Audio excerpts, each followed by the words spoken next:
premise-based game club discussion and podcast. I'm your host, Robert, and this month I will be hosting a discussion on Life is Strange by Don't Not Entertainment. This is a game that I had noticed when it came out soon after it had come out. I've always had an interest in time travel and alternate realities, and I just adored the graphics that I saw, and it just looked so great. So I kept it on my radar. It was an episodic game of 5 episodes, and I'm the type of guy who prefers physical copies of games over downloadables. So I kind of waited a while for it to come out on disc, and just a couple months ago I was looking for a new game to play and saw Life is Strange on my shelf, and I said, I have to finally get around to this. I started playing it, immediately fell in love with it, and I decided for my next game club discussion hosting, I would have to choose this. So I think at this point we should go around the room and give our initial impressions. I can start. I'm John. I think I originally played the first episode when it first came out, which was, I think they had the demo of it, and I ended up, it was very mixed, I think. I liked it enough that I ended up picking up the season and actually didn't play through any of the other episodes until this game club, because the first episode, I guess it's kind of, I don't know, that might be the hoarder in me, but I picked it up despite knowing I probably wouldn't play it for several years. But I ended up liking it overall. I had some issues with some of the themes and just story structure of it, but we can get into that later. But yeah, I liked it for the most part. I'm Frederica, and I'd heard of Life is Strange, so when Robert mentioned it at last game club, I was like, oh, cool. It seems, I didn't realize it had time travel in it until I was reading about it a little bit, but I too like time travel and like powers and people with powers and stuff, so that sound kind of cool. Big fan of Doctor Who, and so the idea of somebody spontaneously getting powers and being able to go back in time seemed really, really neat. Also, powers having a negative side or downside, and not necessarily working out the way you want them to. Which so far I've only gotten to the end of the second episode, so I haven't gotten as far. But and it did not end well for me. I'll just say that, or it didn't end well. I guess that's all I have to say so far. Hi, my name is Taro Mia. I did not play this game, which is a problem, but I did watch an entire Let's Play of it, so I'm going to be probably mostly commenting on the story narrative side of things. That said, I do find the time reversal mechanic to be genuinely fascinating. I like the fact that it uses it to solve a very specific problem that a lot of narrative games, at least the way I perceive it, have. So I appreciate the fact that it isn't just a narrative game per se, but it also adds a lot of light puzzle elements, as well as a lot of creative choices in the story narrative that it takes. That said, I'm kind of in the same boat as John in the sense that there are a lot of story decisions, narrative decisions that the game makes that I am not as big of a fan of. So probably we'll talk about that in the future.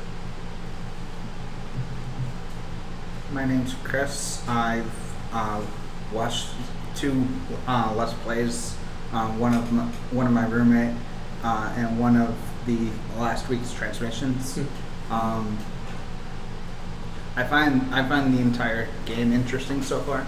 I would like to one day play it myself if I ever find the time to. My name's Brad. I've actually played through the entire game, got to the end, and I think the reason why I decided to get it was I believe Steam was had the first episode of it for free, and I think they also had a sale for the rest of the episodes. So I think just from playing the first episode and also seeing on like Discord all my friends their status being playing Life is Strange, so I'm like, well, if so many people are talking about it, well, might as well look into it. And so I got all the episodes and played them through them all, and it was an experience, let's say.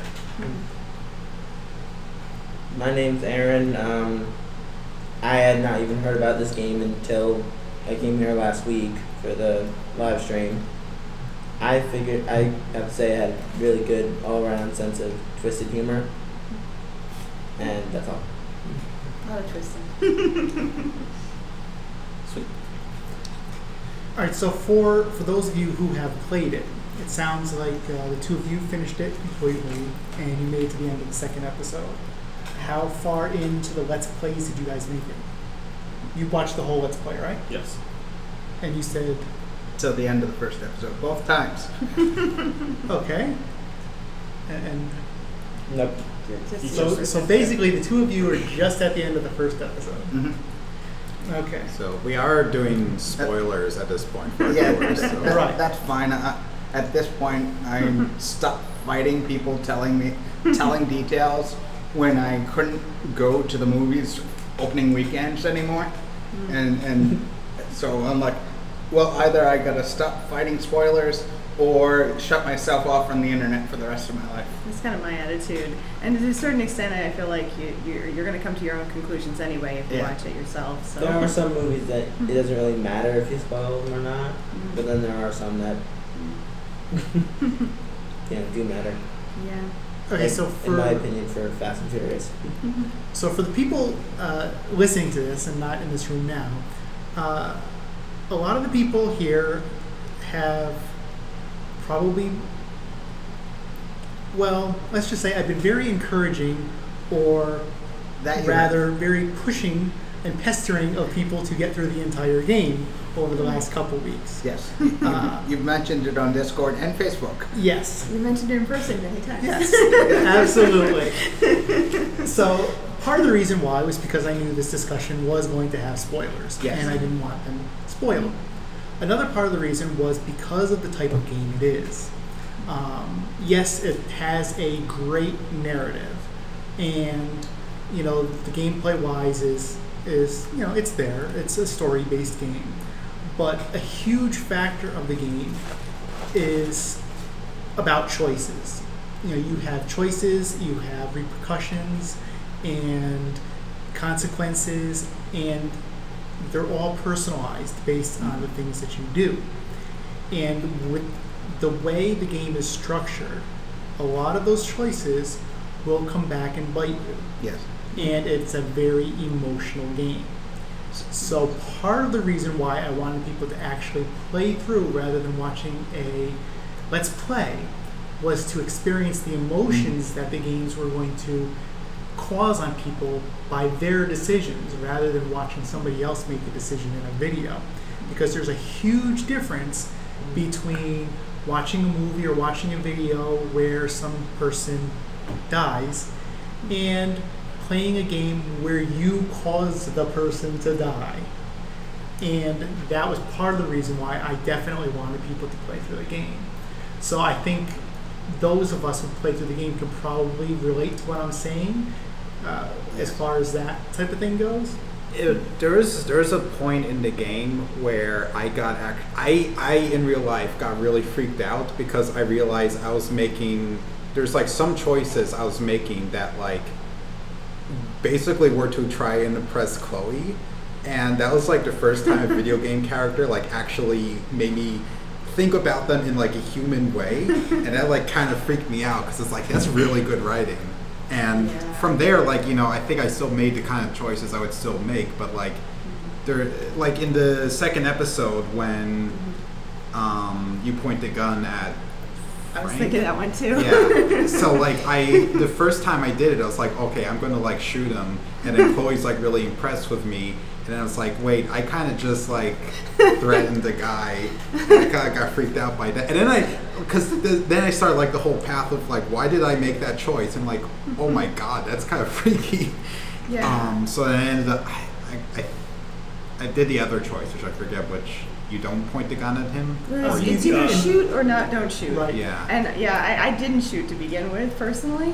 And then I was like, okay, Chloe didn't like that very much. And yeah, I wanted to see what would happen if I did what she would have Who preferred. cares what Chloe thinks? I don't know. like her the slightest. She's actually her, really Chloe. annoying and Chloe's- kind of destructive. Really awesome. I liked Really? Chloe.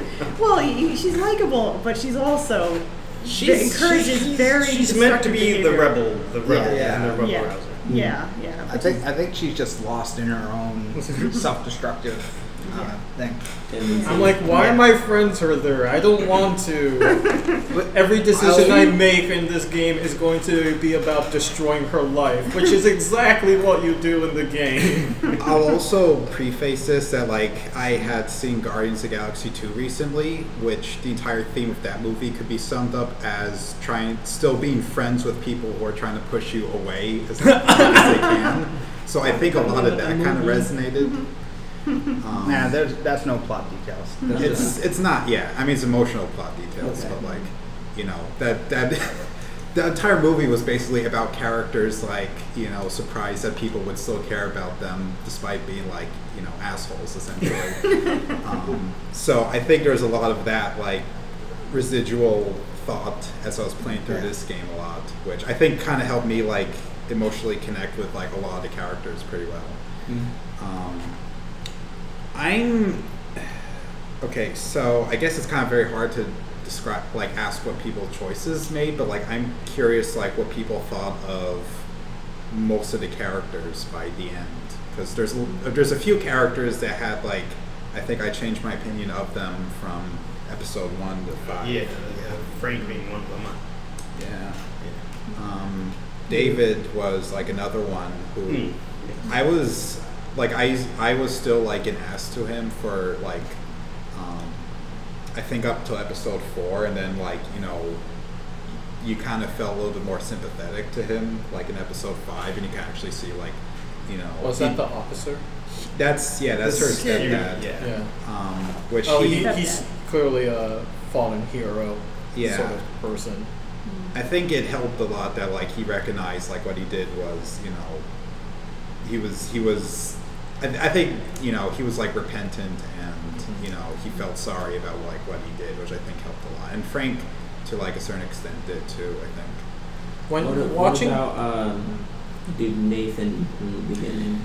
Nathan is alright. So I'm gonna say that definitely we played the transmissions right after I've pretty much spoiled the entire game for myself. It's actually fascinating trying to watch it from that perspective, because specifically David, you can actually see that they were trying their best to aim at writing about this sort of like a fallen hero archetype, where he's clearly trying his best to be a great father, but he sucks horribly at it.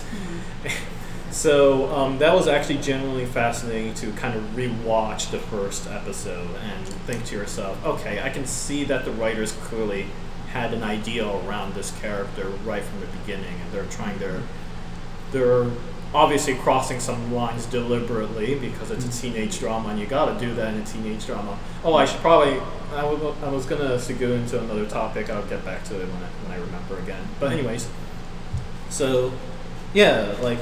He was definitely a much more fascinating character. Nathan, He's just tragic, I think. Yeah. At the end, like, he's still an a-hole though. it's very. I mean, David, I can be genuinely sympathetic with. Empathetic is a little too much of a stretch, but I can genuinely be sympathetic with, because he obviously went through some heck and back. But like, come on, Nathan, like He did some like very vile things, but like at the same time, they clearly show that it was like a product of his like upbringing and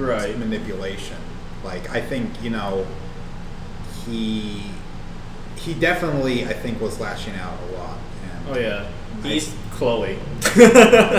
he's like dark Chloe. He's basically. he's the dark side of Chloe, who time traveled back and then became even darker. Damn. So it's Futurama. Nice. I was gonna say that, you know, so the main mechanic of the game, of course, is time travel, but because of that, it gives you an option to test almost every single choice. Of course, there's several deliberate story and gameplay breaks that I'm kind of on and off with depending on the decision. Yeah. Anyways, but the main mechanic is the fact that every choice is reversible, but you have to make it at some point. Yes. So the question then becomes, okay, which one do you choose? Which one do you like the consequences of the most? And that's actually genuinely what I consider to be a significant problem with the law of narrative games that this game specifically solves. Because like you'll read in a narrative game, you'll read a couple of choices. It'll say like be snarky or be positive or be negative or whatever. And then you choose that choice, and then your character, if you say like snarky, your character is like, oh, well, I guess we're just gonna have to go to the moon, and everybody takes you literally and everybody goes to the moon. And you're like, wait a minute, that was not what I expected would happen. By snarky, I thought what was gonna happen is that you're going to be a complete a-hole to these people, and you know, these people are gonna interpret it that way or something like that. So, Life is Strange manages to take off a significant amount of that problem by letting you watch that, you know, and still that means that at least a choice is not what you expected, but allows you to reverse that so that you can test what the other choices are, see what those consequences are, so you don't feel like you're cheated out of horrible writing. Instead, you're just asking, all right, well, which one of these really bad choices do I want to choose? This not very good one, or this not other very good choice. At the same time, though, you have to be careful about your choices too, because there can be incidents when you can't reverse it. Right. No, that's why I said there are plenty of story and gameplay breaks that arguably I'm not a huge fan of. And other parts where I understand and it makes a lot more sense why they did that. They're probably the ones that are there just so the story can move forward. Because otherwise you're just going to have the player sit there and cycle through the choices. I mean, it's clear from the beginning of the game that your time reversal is limited in the sense that once you've committed to a significant choice, you're done. You can't reverse time any further back beyond that point. And so I agree with you in that regards that, you know, there are a couple of permanent choices that they make. I kind of wish that some of them were telegraphed a little better. The second episode, the end of the second episode, you know, has a significant moment where you are not allowed to reverse any of the choices that you make. And that one was telegraphed. They told you right off the bat you can't do that anymore. And that makes it easy for me to swallow, especially given the ante of the series of choices that you have to make. Compare that to, say, the first time you encounter with Darren, your so-called boyfriend, you give, Warren, excuse me, your so-called love interest who you do not reciprocate. Well, you could. And you hand them the USB, right? At that point, all those choices that you make from there are irreversible, but there's nothing to tell you that they are. And I'm not a huge fan of that. See, part of that, the forced choices, for example, the end of the second episode, makes it a little more real, because in real life you don't have second chances. It's a nice contrast, especially given the rest of the game too, because the rest of the game teaches you, okay, well, I can pick and choose, and whereas you're correct, the end of the episode 2, it's like, oh, the stakes are really high right now because you can't do that.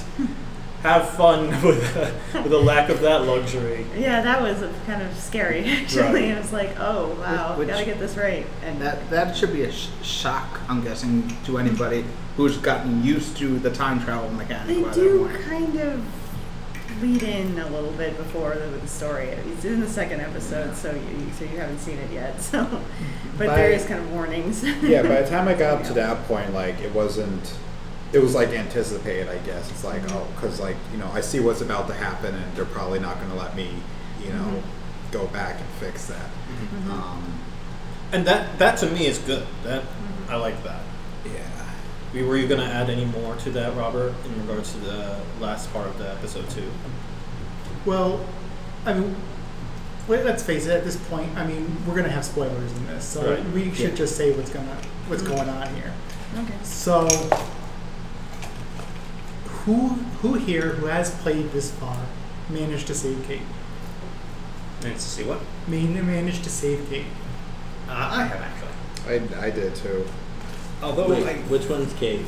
Kate is the one whose note is being thrown around. So you know, at the beginning, there's this really sulking girl that's like, yeah, she's like almost like a She's the one that's being bullied. right. So she's on But drugs. description-wise, I was about to say she's like the stereotypical Good girl. Catholic schoolgirl. Yeah. right. Yeah, the episode 2 revolves entirely around her. It was kind of an easy choice in that. I mean, that one was like kind of easy for me because like I tried to. I could see that it was like leading up to it, so like I tried to be there for her like when I could. So she was actually as easy as it could be to like talk her down. You from it. drew on her whiteboard. Good job. Yeah. No, I thought it was more erasing the way. Oh, Well, no, same there was thing. erasing Right, and then you're drawing on erasing it. major There was letters. erasing yeah. that's gonna suck. So for me, I did not save her my first time. Oh. I was completely nice to her throughout the entire first 2 episodes. I stood up to her, or stood up for her to David. I took her phone call in the cafe. I did not notice her whiteboard in time to erase it, but that really doesn't have any factor on what happens. Incidentally enough, I'm trying to talk to her, and everything seems to be going great. She even said, you know, all right, I'll come with you. And then she asks one more question, which I goofed up on. It was Was it the Bible excerpt? it was the okay, I know. It was the family member. Yeah. Oh yeah. That you one had you to could see get goofed up on. It was the postcard. Yeah, you had to. see Isn't it the postcard, father you know. that you're supposed to choose? Right, you're supposed to choose the father. See, I knew that the father liked her, and that the father was on her side, but her mom wasn't. I knew all that type of stuff, but in my head, for whatever reason, I was still running under the programming of most of these type of games, where you can choose each option until you have no option left. So I didn't choose the father as the first option. I chose the mother as the first option. Not realizing they weren't going to let me go through the rest of the options until it was too late. Then she took a step back. Now I had one more chance, which was the Bible verse. I actually got the father right and the Bible verse wrong, so that actually seems. I got the Bible verse wrong because I went through her notes. I looked inside, my select screen, whatever. Went through all the notes until I found the passage, because it's the passage I thought I found. Because I remember seeing a passage. It's like, oh, okay, that's the one. It was the wrong one. Apparently, she had several passages written down, and I just picked the wrong one. And I was incredibly broken up by what happened. I had to restart the entire episode over. Well, that Joyce is permanently logged into the servers right now, though. I was not willing to accept that permanent choice. I began that episode completely over. There's another character that's what happened to Vanessa. Victoria? Yeah, her. Oh, she goes into the deep It end. depends on the yeah. options you choose. Yeah, She's- she does get expanded upon in episode 5, I want to say. 4 Yeah. and 5. 4 or 5. Yeah. It's very, Four. very open and well, I was gonna say like it's very dependent on a lot of the choices you make because in my playthrough, I don't know if she actually ever I don't know if she ends up in the dark room, but like in my playthrough, like she didn't believe me when I tried to warn her, and she got chosen, but then I still ended up there. And I don't know if there's like a branch where I she. think that's happened to me as well. Yeah. If you've warned Victoria about Nathan Prescott, which was the Let's Play I watched, she will still be thrown into the dark room. I think Right, that she'll might be be right an next to him on the inevitable. floor. I think that might be Yeah. an inevitable branch. There's The dark room is where murder happens. there's actually like a couple choices. Well, like when I was looking up the choices you can make there, like after the fact, like there's if you warn her, she can believe you or not believe you depending on like choices you made earlier Right. episodes. So I think And of course you dissed her in episode 1. yeah, Dissed her didn't- and then rewound and then dissed her again. We had to make sure. That was so funny. But so- yeah, she does not go through a very happy fate. Wow. Yeah, it's really Well- basically whether or not you were nice to her and she believes you. Yeah. If she doesn't believe you, then she doesn't get captured. But if she actually believes you, your goodness had the opposite effect. She ends up in there with you and she doesn't meet as good a fate as you do.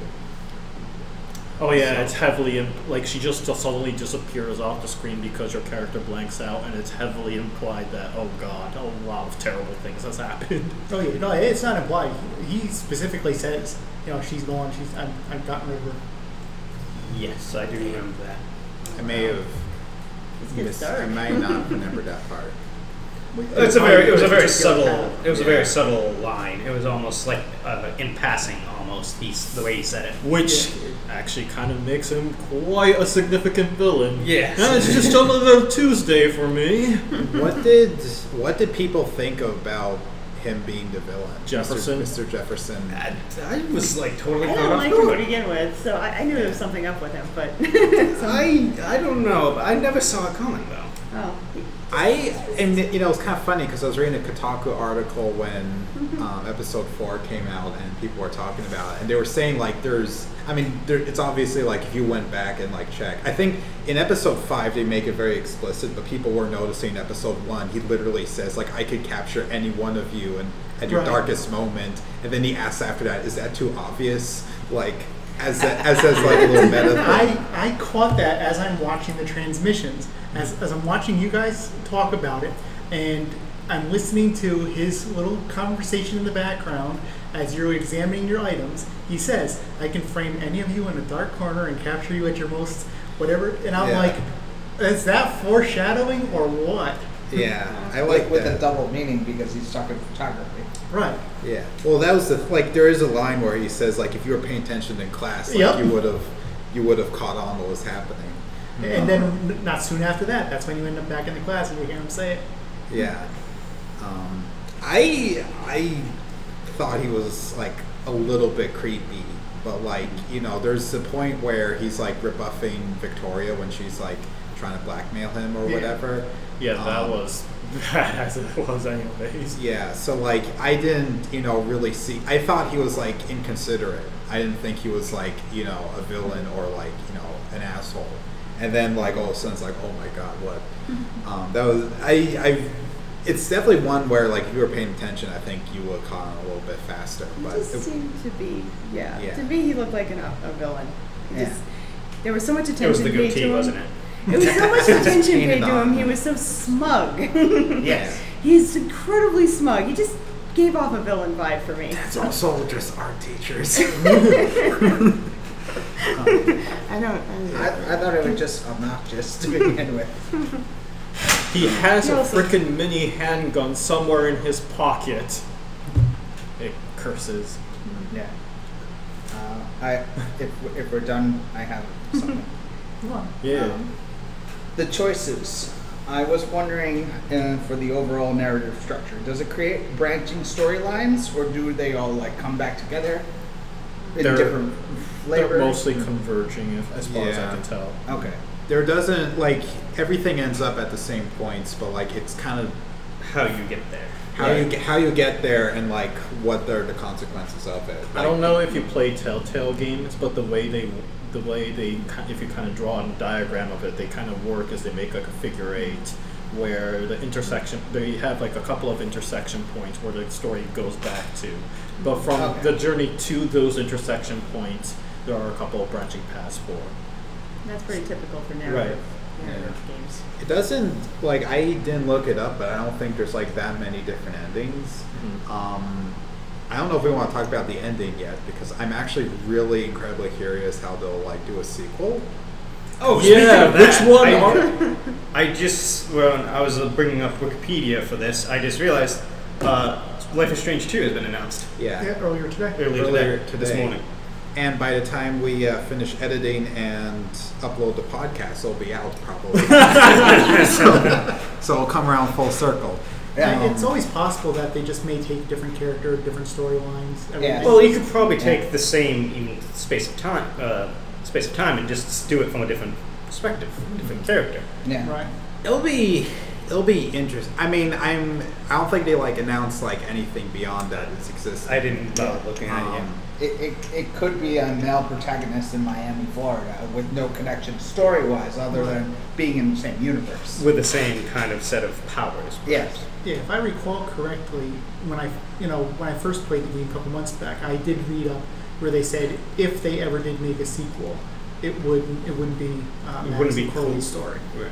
So I was always under that impression. However, when I saw the announcement earlier, they showed a picture which looked like the back of Max, kind of like a silhouette. And I'm thinking, is she actually going to be back? Well, if it's that vague, it could be a different character. It could be like a red herring. Promotional material. It might be Amber Rose for all we care. Let's talk about fan theories. So, well, I still had some points to make about. Go on. Because I was going to say, like, I really think like this is a very like centered around like Max story. Like, I think they could do it with other characters, but like I think it would be kind of like a little strange. It would be strange. Yeah, like it's it's like the whole issue they had with like Last of Us 2 that was announced, where I haven't played it yet. Huh? I haven't played it yet. I won't say anything, but like they have like the same characters, but like a lot of people felt like Last of Us was a very self-contained story, and I think you could still do that with Life is Strange, like make another self-contained story. But I think like it's a very, I don't know. It's kind of, I guess like I would be kind of sad to see like them not return to Max and Chloe. But at the same time, do we really want to go back to them? Their story is told. I don't like Chloe. You got issues. You're in the wrong room, my friend. I liked Max a lot. Yes. Yes. Max was very likable, very relatable. Yeah. Max was quite a divergence from what you would consider a normal video game hero, because like everyone is trying to be, a typical video game hero is one of, a blank slate that the player is going to be playing as. Yeah. Which, of course, in narrative games, they deliberately break that trope because that would not be an interesting narrative otherwise. Yeah. Well, it is interesting that Max is an indecisive character, which really works well for the story because she clearly has a personality. She has clear likes and dislikes, but her indecisiveness gives a lot of leeway for the player to instill themselves into it. And to me, that makes it a very fascinating character, kind of like Kylo Ren from Star Wars, who, mind you, he's the villain, but he's likable because he's terrible at being a villain. Yes. And likewise, Max is like being a protagonist, but she's terrible at being a hero. Well, she's not terrible at being a hero. struggling She's not with it. confident Right. in being a hero, which I had like a lot of contrast with BioShock Infinite, which was there's like the whole like alternate reality thing, but like BioShock Infinite kind of had the same. I don't know. I had a lot of issues with BioShock Infinite. It's similar to the debate of Superman versus Batman. Superman is supposed to be this all-powerful character, but that makes him unrelatable because he's so unflawless. While Batman is a human trying to defeat its own inner demons and demons of Gotham City, which makes him much more relatable. So people will debate which one's the better character. For narrative purposes, you're going to want a flawed character so the human player can insert themselves into it. Not to go off on a tangent, but I often found most of DC's superheroes to be unrelatable. They were always practically invincible, and that's why Marvel characters were always relatable, because they always had flaws, they always had weaknesses. DC makes good villains. Yeah. Yes. They don't necessarily make good heroes, but they make good villains. So yeah, Max was definitely a character I really liked. I actually liked Kate a lot. She was like, I really appreciate episode 2 for really diving into her past and that kind of stuff. Because like, you know, it's easy to go on the internet and find trolls from that background, but when you're really coming from like then you have a single episode in Life is Strange, and granted, it's a fictional thing, but it at least gives a little more perspective into their lifestyle, I like to think. And I'm not going to say it's accurate per se, but the strictness of certain things does certainly put a lot of things into perspective. So, she was definitely a tragic figure, similar to Nathan, granted, but Nathan I find it harder to sympathize with, because like I feel like with Nathan he could have gotten out of there at any time. Kate, it was clear she couldn't, and she was stuck with her lifestyle for quite a while. I kind of feel like Nathan probably couldn't either. Like I think he went really far in a lot of points, but like I think also he strikes me as a character who, you know, once he crossed the line, he's like, well, I can't cross back it, so might as well take it further, right? He, like, a lot of his character arc feels like at least some of it was his choice. A lot of Kate's character arc did not upon her. Yeah, definitely felt like it was forced upon her. So that's why I find it harder to sympathize with Nathan. It's just because there was so many points that at least when you kind of go through his room and snoop through like you do in Sybil. Anyways, you know, there's a lot of signs in there where you're like, really, you could have walked out of this. Nathan chose to walk across the river. Kate was thrown into it. Right. Out of curiosity, what did anyone think like the Prescott family was behind like some of the supernatural stuff? Because like there was like all of the emails with his father, he keeps talking about like you have to like, you know, manifest our destiny or something like that. but he's like saying, you know, all this stuff about like, you know, we have to like conquer the world, and you know, like I know he's like doing it in like this more of a rich business aspect, but like, you know, I kind of got this like a little bit of a vibe that like, you know, some cult thing going on where they're trying to. There was some newspaper clippings somewhere where you could read, and it was something suggesting along that lines. Yeah. There was a lot of like. But hints. my general thought of the Prescott family is that they're just snobby rich people that own the whole town. Yeah, which it turned out to be. Like I thought the Vortex Club was like going to be like, you know, because they had a cult thing. I thought that and it too. turned out to be just like, and it was just a party.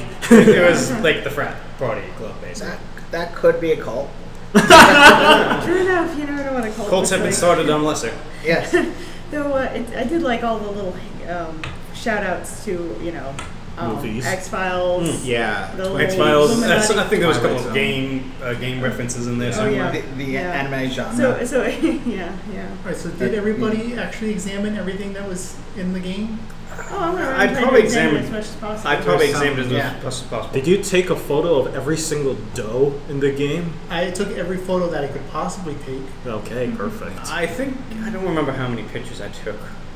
I think there was something like 10 pictures. I mean, in there's each 10 episode. pictures. there's probably a few things that I've missed here and there. Like in the first episode, I didn't even realize that you could draw on Frank's ORV. So I totally missed that bit until I was at the chapter end looking at the decision list, and I'm like, oh, I didn't realize that was an option.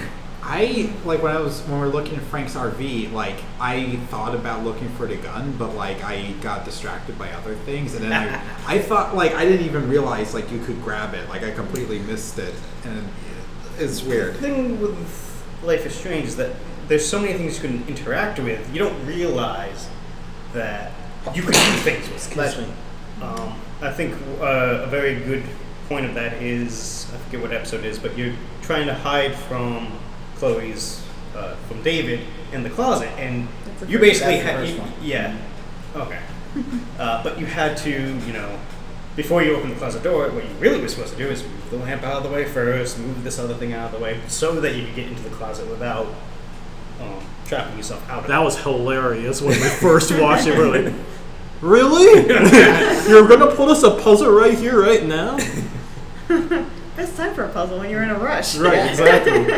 No, Good but thing you have that time rewind. Yeah. no. I mean, it's one of those, like, you know. The thing though is, I think when I first did that, I didn't realize that you could go back and change the scenery. So I think I ended up being caught the first time. Right. Right, see, I didn't realize until the ending where it showed the percentages and stuff that you didn't even have to go in the closet. You could have stayed out in the room. And had another completely different dialogue. Right. I think we ran into the closet, but then we came out of it to defend Chloe. I think we did both, and then like We did both, Yeah. and we stuck with the defending, I believe. We tried both outlooks. Yeah. I chose to stay in the closet. I figured if I get expelled from school, I'm not going to be able to crack this case. Right. I kind of want Chloe to get the bad end of the stick, so that would have been my decision as well. Just everything to spite Chloe. Well, there was a one where you could go out and blame Chloe based on the decisions at the end. Right. You could have just said it was Chloe's joint, so that could have got. Sweet, yes. There you go. You can play it now. You would have been that 1%.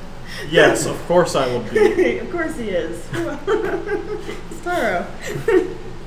But that reason why I was asking if everybody had actually examined everything was because, like Fred was saying, you get all these little shout outs and tidbits from everything that you examine. Mm-hmm. I mean, if you look at Victoria's TV in her dorm room, she says, I don't care what anybody says, Final Fantasy The Spirits Within is the greatest sci-fi movie ever.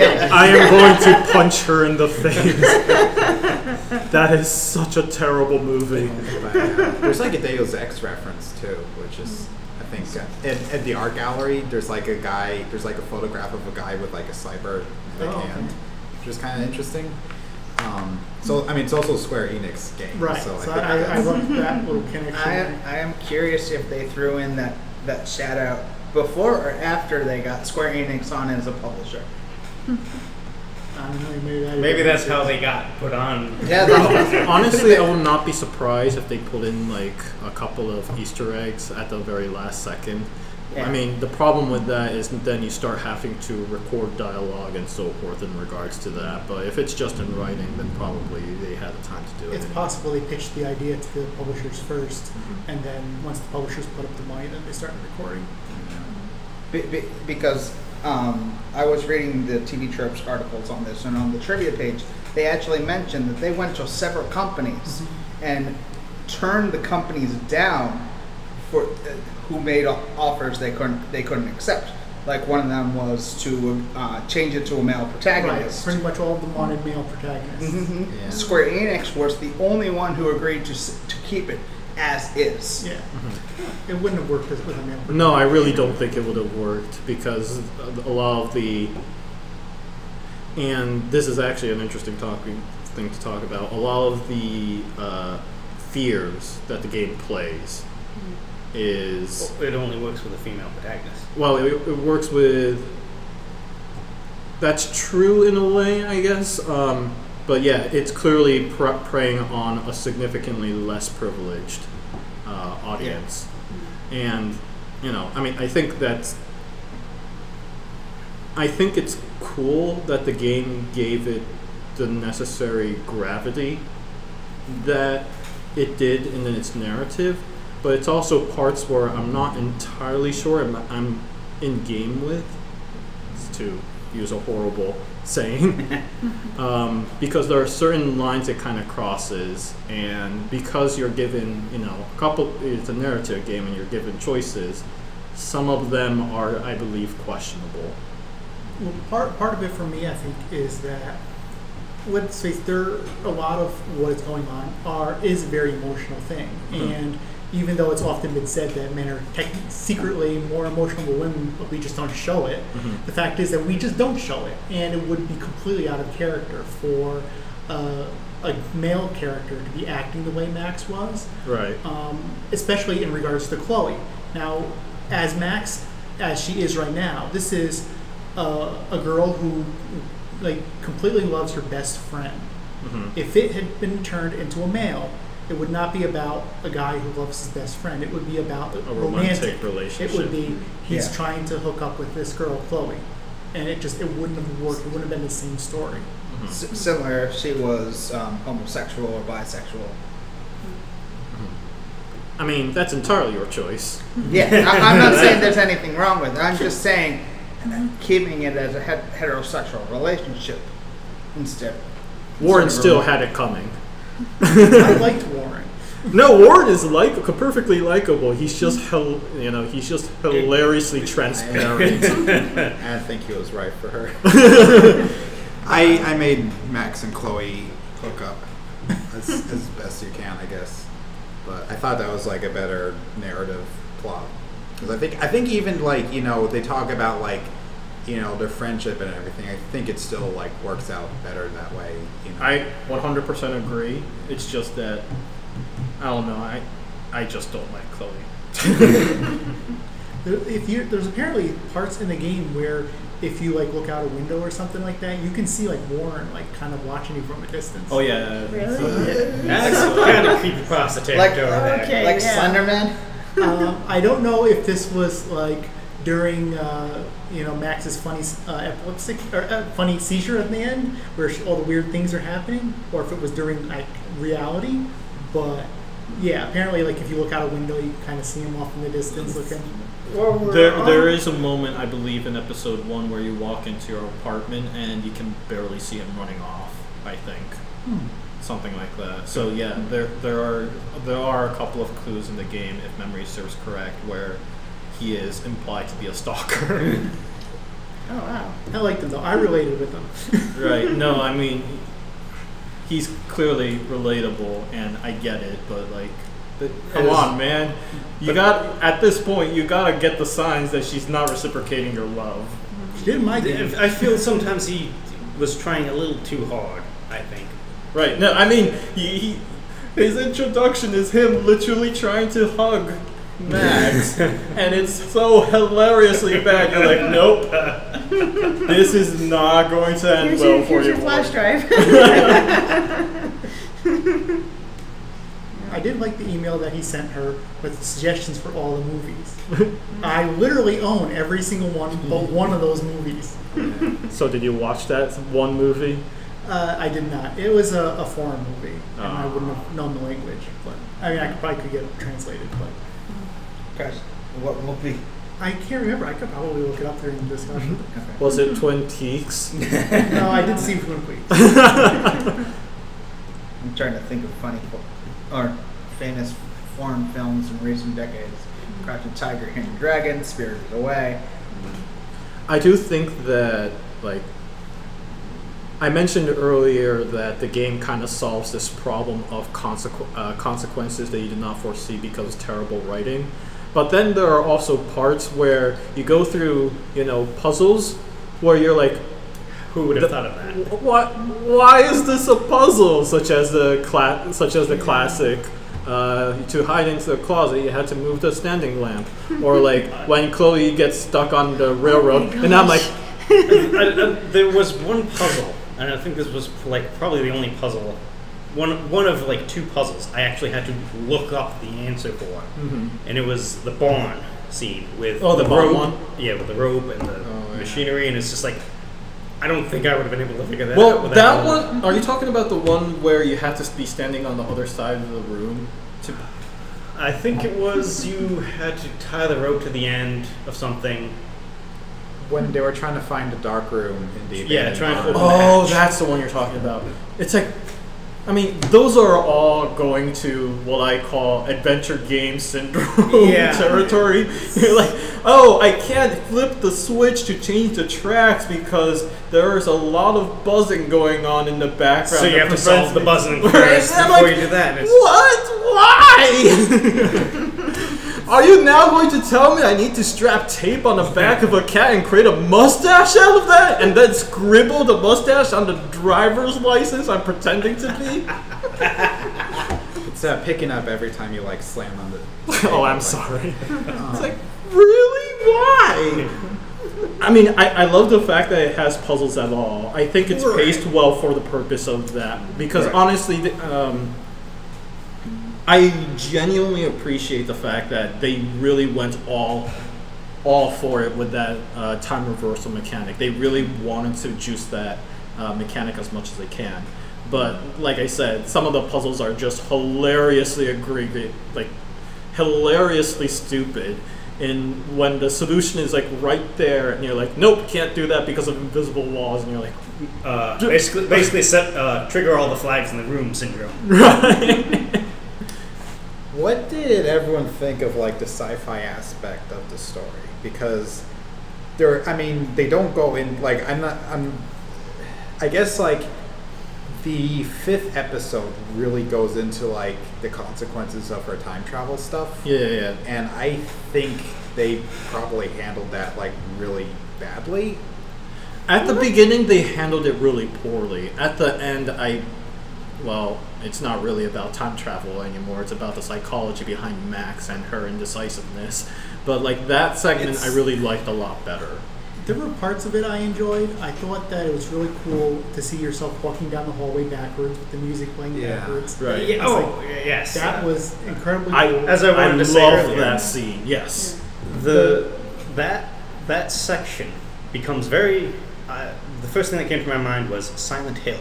Mm-hmm. Not necessarily from the horror and graphic perspective. Silent Hill 2, right? 2 specifically. But the whole. The metaphors and stuff like that. I think there was even one spot where a vision of Jefferson is talking to you, and he says something along the lines of, "Would you like to make out?" And then there's some random Max proxy goes like, "Yes, I'd like to make out with you," or something like that. I think it was around there. It was one of my choices was I kissed Chloe, and I also kissed Max later on. Not Max, kissed Warren later on, and.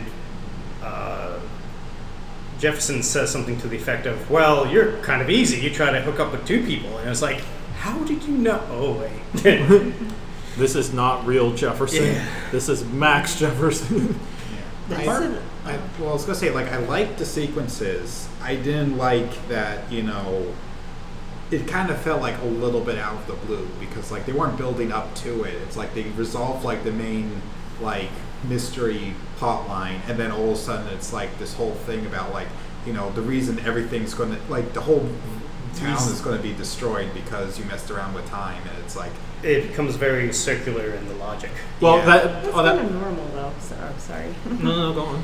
It's I don't know. You run across that anytime people try to explain these sorts of stories with science, it always gets pretty wonky. Like I think the better solution would have been to like I think it would have been a better way to like show consequences than like just it destroys like time itself sort of thing, because like there's been a lot of like I think it would have been interesting to see like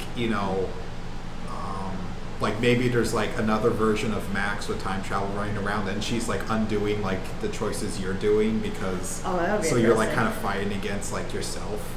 Like I think that would have been like a cooler ending. And then it's like I think it's just like a very straightforward like they didn't know how to like resolve this like tornado issue, so they're like, well, okay, you just destroyed a town or you like kill Chloe essentially. Isn't it episode 3 where her photograph reversal starts? Yes. Yeah. Okay. So that's what I thought, and then it starts going into this incredibly strange timeline about what happens to Chloe if her dad was still alive. Right. Okay. And the situation is worse for Chloe. Right. Yeah. It's kind of strange. I think I agree with you with the most part in regards to like the consequences of time travel turns into this. Oh, because you did that, a really angry wizard decided to destroy the world more, and and they just hand wave it with, oh, it has to do with the boom butterfly effect choices. Gotta bring it back there. Yes, I was waiting for that. but like that feels such a bad hand wave, and plus it's like, why? And honestly, the only explanation I have is to explain the first episode with the huge tornado, and I'm like, that's not a good explanation in the slightest. I was gonna say, I remember this recent, I guess not recent, there's like an episode of Doctor Who I watched where he gives this like half-assed explanation about like, there's like something happens and he's like, oh, it's going to work out because of science reasons, and someone says, you just made that up off the top of your head. But yeah, what were you saying? There was a part in the game, I can't remember if it was maybe the third or fourth episode, probably, or maybe the fourth or fifth. In either case, Max is talking to her teacher, the woman, the science teacher, and starts talking to her about time travel. And she says that she would never want to get involved with anything like that because of A Sound of Thunder, which, if nobody's familiar, is a Bradbury story about a scientist who goes back to prehistoric times and accidentally kills a little bug, and he goes back to the present and everything is completely changed. There's an evil dictator in power just because he killed a bug in prehistoric times, which a lot of people call it a butterfly, but in the original story it was just a bug. But it kind of relates to the whole butterfly story about, butterfly flapping its wings half across the world will cause a hurricane, half a world away. So the way I see it is, because of Max's time travels, it may not be directly affected by necessarily saving Chloe, but the little tiny ripples that she's causing is causing that whole butterfly flapping its wings. It's creating a bigger wave. Right. But the problem I have with that narrative is that for the whole Sound of Thunder, that makes a little more sense because it's implied that the time travel back was a significant time. And especially when her picture powers are being used to save Chloe's dad, that also makes sense because it's talking about the consequences of a significant further time travel in the past and what that has an effect in the future. However, most of Max's powers are used only, a day, two, a week before. So why does that suddenly cause a whale to beach? She did travel back though, when 5 years when she was to. Well, she did. 13. You're right, but then she traveled back to her normal timeline where Chloe is still her rebel self again, and it's significantly implied that a lot of the decisions about saving a father and that kind of stuff is reversed. So by theory of things that she do while she was back there, maybe she stepped left when she should have stepped right. We're still talking about changes made in the time frame of 1 week at most. Yeah. And that, again, I find that harder to swallow. I find it easier to swallow that pill if she did that during the, if she did a lot more during the, saving Chloe's father timeline. But she didn't. She only went through that timeline exactly once, and any other actions that she did after that is, any other actions that goes on throughout the entire game is implied to be within the whole week period that I just described. So it mostly depends also on how mutable time itself is. Mm-hmm. If time is fluid enough that it can, and flexible enough that it can deal with all these changes in itself while still staying stable, then it won't fall apart like it does in the end. However, if time is very strict and doesn't like being played around with, then it's gonna fall apart in the end because it's structured cause to effect. It doesn't like causes being redirected in one direction or the other. I guess what I'm asking for is that when you're just talking about consequences of time travel, what would be appreciated as well as the line of logic that leads from one action, one change in an action causing the other to happen, which is exactly what beached whales and dead birds completely skip over. Is what Chloe's. Does the universe have a death count that it needs to keep? Does the Grim Reaper suddenly transfer itself to other animals once a human being has remained alive or something? There's no explanation to that. I mean, in most media, I think Flashpoint in DC Comics is probably the best example of it, where that's a story where the Flash travels back in time to save his mother, and as a result, the entire universe, essentially the whole dynamic of superheroes is completely messed up. Aquaman and Wonder Woman have these two armies that are fighting each other. Batman is his father. Yeah, his father is the Batman. Bruce Wayne dies instead of his father. Yeah, instead of the parents. But in that story, they say the rationale that it's just it's tipping a domino essentially. So Flash saved his mother wasn't anyone important except to him essentially, in the cosmic scheme of things. But because he's such a figurehead in, I guess the cosmos or whatever, it offsets everything else. Again, how far back in time did Flash travel? 15 years. So yeah, that's not a week. But the way it's explained in story for the Flash is it works like an earthquake. It travels backwards and forwards. It made Wonder Woman and Aquaman more aggressive from birth, even though they were born long before the event of the murder happened. Right. That makes sense to me. See, if you said, if Max was traveling back 15 years, it would make sense that a lot of the consequences happened. I can swallow that pill. She went back in time 3 or 4 days before, and then suddenly birds are dying all over the place, and I'm like, why? Yeah, Time doesn't like being played around with in the game. It could also be a result of her traveling back in time from the future. That could it's a whole thing. But then that also goes into that stops being a. See, at that point, that stops being a science fiction, in my opinion, and starts delving into fantasy realm, because I don't see the connection. There's magic going on in between. I don't get it. It does come off I think it's kind of trying to think of it. It's not necessarily the direct action that's causing it, but rather The multiple trips. Not that, but an after effect kind of a thing. An earthquake could happen and a building could stand, but an aftershock could happen and the building falls. Yes. It's kind of what I'm trying to explain. Well, also, just to bring a physics perspective, somehow, they do reference chaos theory, Yes. which is, and as my understanding from when I was doing computational physics in grad school,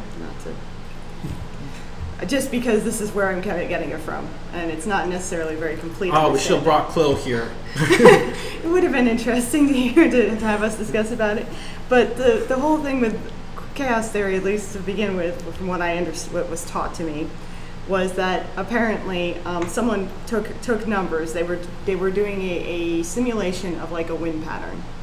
They took the numbers that the computer spat out. They were like, oh, at this point, I want to check this out. But the numbers weren't exactly the same numbers that were used in the calculation because they were rounded. So they plugged in slightly different numbers and they got completely different results. So you have slight variations causing massively different results, but not immediately. It's sort of, they stay together and then they sort of diverge rather spectacularly. Yes. And that that's was the original butterfly effect. Yes, because it's shaped like a butterfly on the graph. The idea of very small things creating very big is what also. But even in the whole butterfly theory story about whether a butterfly flap can affect the climate of the other side, it's still heavily implied that it takes a while for that to propagate. And I don't expect that to propagate within a week. Keep in mind, you are trying to take a realistic approach to a fantastic concept. Yeah, that's true. But that's, there's something called willful disbelief. Yes. And that I cannot swallow the pill that it But you can swallow time travel. I can swallow time travel To a perfectly certain fine. extent, your suspension of. Oh, sorry. Take Back to the Future the entire franchise. They time travel multiple times, and time itself is never put in danger. Hill Valley changes multiple times depending on if you are in 2015A or if you are in the prime timeline. But time itself stays together as if it can deal with all those changes. Right. Time within the game is a fabric. It doesn't like little tears. Eventually it just falls apart altogether. Another way to look at it is in Quantum Leap. Right? In Quantum Leap, Dr. Sam Beckett created a machine that could send him back in time between the moment he was born until the current time he steps into the machine. He steps in, he switches bodies with somebody in the past. He has their image over him, and he has to change something that happened in their life to put right what once went wrong. Throughout 5 seasons, he jumps into multiple people. The very final episode, though, he ends up at Al's place, a bar that shouldn't really exist. He thinks that Al himself is a representation of God, and Al says to him how, he's been doing a lot of good things, in all of his journeys, because all Sam wants to do is get home. And Sam's like, well, how am I doing anything? He says, I'm going back, I'm changing this person's life. I'm going back, I'm changing this person's life. I'm not doing anything. And Al's like, don't you get it, Sam? You changed their life, but their life has touched somebody else's, and theirs has touched somebody else's. He says, you've done a lot of good. If look at time in that sense. So even if she's only traveled 5 years back in the past, that's still she's done little changes that have affected other people, and it spreads like wildfire. But that's not 5 days. No, but she went back 5 years. Yes, but he's still hung up on the fact that most of the episodes take place over a week. Right, but that's from our perspective of time, not from the universes. From the universes, she came back 5 years ago. Time isn't. You can't look at time linear. I mean, if she had her first vision of the tornado before she even saved Chloe's life. Right. And that could be like the cause of why everything happens over the course of the week, because a tornado happened and you're seeing retroactively essentially like the effects of it. But then what's all with the beached whale and the dying birds? Like, that makes even less sense to me. They had to fill time somehow. I think to a certain extent it's also a matter of you're meddling with something. That's kind of not meant to be meddled with. Not meant to be meddled with, exactly. Yes. And there are going to be unpredictable effects. I think to a certain extent making it, things dying just makes it a much more emotional, maybe from a narrative perspective, it's a representation of why you don't mess with it. It's also showing that something unnatural is happening, and it is upsetting the balance of nature. Yeah. But in that particular way, I mean, you could have the sun go out or something, which they kind of did. It did. Yeah. Which there you go, or a law of physics changes or something.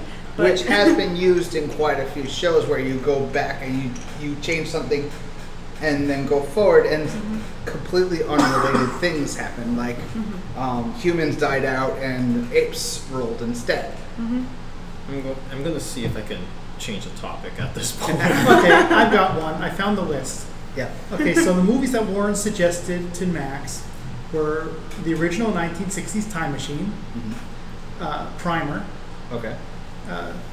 the Time After Time, the one with H.G. Wells talking Jack the Ripper. Not Land Before Time. Huh? Not Land Before Time. No, these are actually time travel movies. There's Pulp no Fiction, dinosaurs. which technically is not time travel, just not told in a chronological order. Somewhere in Time, which was it had the guy who played the original Superman there. Went back in time, fell in love with the girl. George Reeves or Christopher Reeve? The one who broke his back on a horse. Okay, Christopher Reeve. Okay. Time Cop with That's a good Jean-Claude one. Van Damme. Yes, and the one I've never heard of, which is Time Slip. That sounds like a Japanese film. It is. It says, you can borrow my copy of this awesome Japanese flick, or we can watch it together. Sonny Chiba and his soldiers end up back in samurai days. Yeah. Basically, and it's too blurry to read, basically something versus ninjas. Samurai? And it doesn't look like it. So it looks like it starts with a T. Japan certainly has its interesting ways of interpreting time. Yes. Anyways. Inuyasha. I think that the whole I think it would have made it better.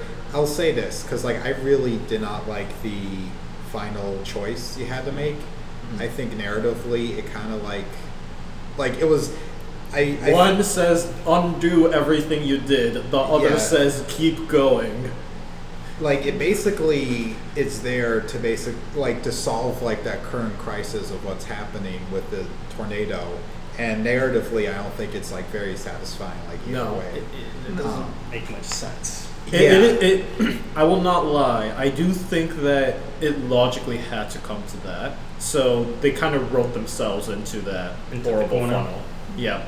But at the same time, like I totally get where you're coming from, where it's like up to this point, this game has been about making a lot of variety of decisions and how you can see the domino effect of that.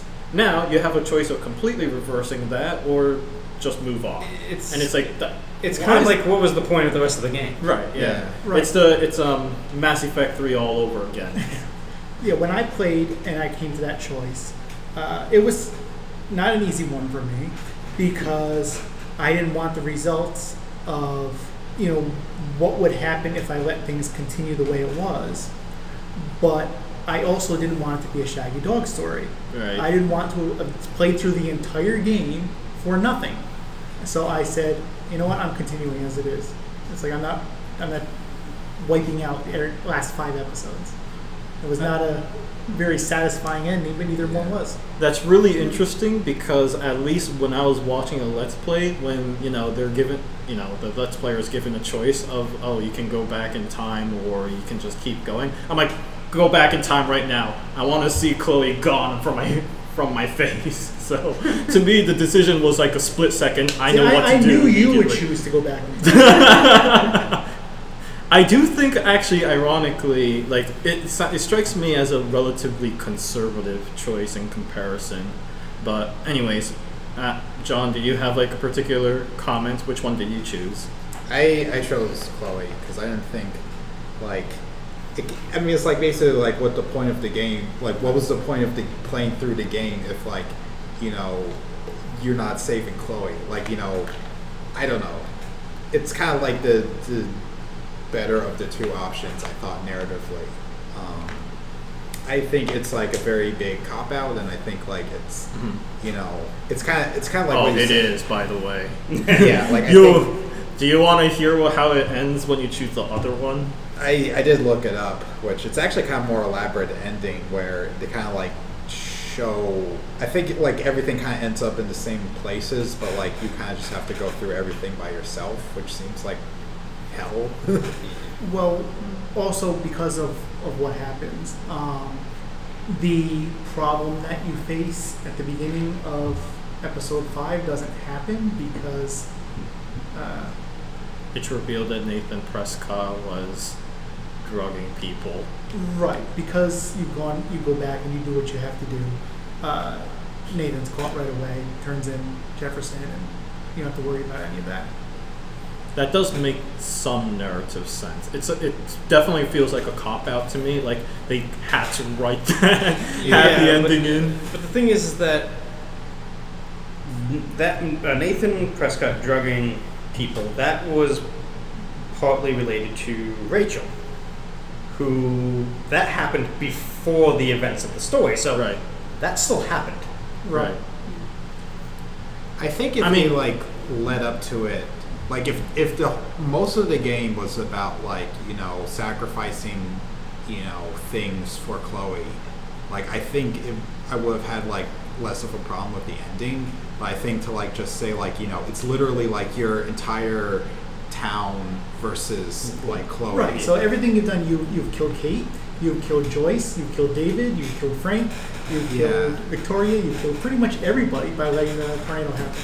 So it's not like a win-win, and I mean this is like I don't know how they could like continue the story from that point. Like I was just thinking, how would they if they did a sequel based off of Max? How would they do it? Would they be basing it based off the save file from this, or what?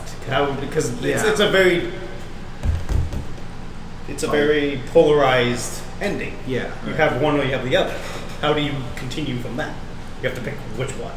Which I definitely think, like, if they continue that story, like, they'll probably just pick one. Because I know, I mean, I suspect they'll pick the one where Chloe's alive. Yeah. Or they could just be a different Max.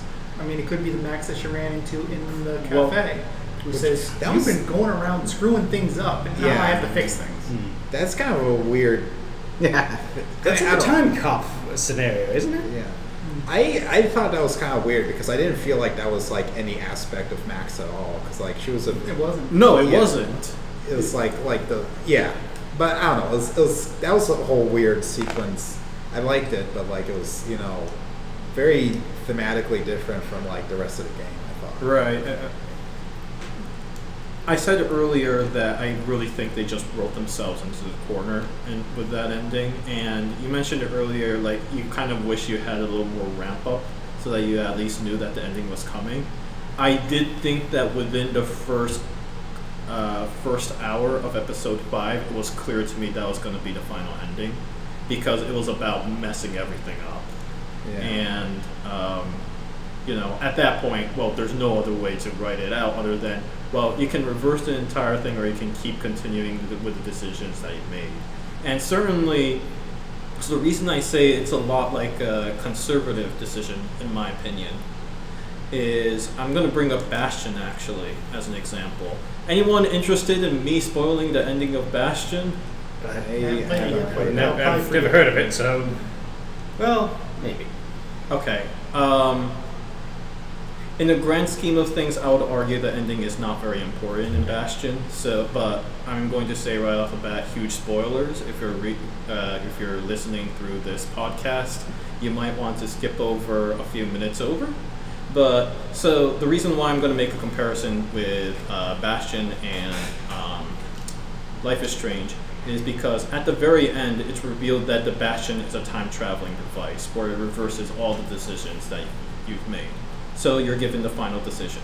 You can either activate the Bastion and say reverse all the horrible stuff that has happened in the game, or you can choose its evacuation mechanism and move on. And the interesting thing about the ending of Bastion is that it's heavily implied if you choose the former choice of reversing everything that you did, it repeats itself, which makes it the negative ending, but which also further explains the new game plus, where you replay it and then the narrator starts talking about how things appear very familiar as if we've already went through it. Mm-hmm. So, but if you choose the second choice, it's a much more positive note in saying like, well, we don't know where we're going, but I'm looking forward to it. It's kind of like how Bastion ends. Life is Strange is almost exactly the reverse, in my opinion, in its interpretation of their ending. If you choose to go forward with all the things that you did, it's like, well, good luck, y'all, and it doesn't even bother to, dress it up in any positive fashion. Whereas with you want to go with reverse everything and just let history take course. One, because the game is already about talking about how choices affect the circumstances differently, whereas Bastion is an entirely linear game where you don't have any choices anyways. It instead kind of takes that as you should just let nature run its course and it'll figure itself out. And I feel like it was a positive. The reverse time thing was like the positive in comparison to more positive choice, because sure, one or two people die, but for the most part, the villains are captured. We have some pretty good implication that Kate survived, and so on and so forth. So it's like, that's a really fascinating interpretation of time travel in two very completely different perspectives. Yeah. One basically saying, time travel is just a repeat of the same thing over and over again, while the other is time travel is bad, you should just stick to course. So that is my analysis of the ending of these two games. Can we talk about like the whole hallucination section, because that is absolutely my favorite part of the entire game. You're talking the 5th episode part? Yes. Okay. Yes. Yeah. The second half of the 5th episode. Oh my god, that's great. There were a lot of great parts in that. Yeah. The stealth section I wasn't really nearly a fan That's of. what I was about to say. For me, what took me out of the game was when they started adding game elements. No, you're right. You're when they absolutely tried right. to make it like a video game, I was like, wait a second. It's like, even if she's having her funny seizure, whatever, what purpose does she have to roam around collecting 5 cans of It's like I get it in the junkyard, it made perfect sense, but Right. why does it make sense now? It didn't. It was, let's give them like a little Let's stealth pad out sequence the to go ending a through. little bit because Yeah. we don't have that much story left. Right. It felt so. Since we're spoiling everything here, BioShock Infinite again, like Wait, don't spoil that one. kind of a. Oh yeah, that had a trippy ending. I know what you're talking about now. I'm trying to be very careful with my words. Yes.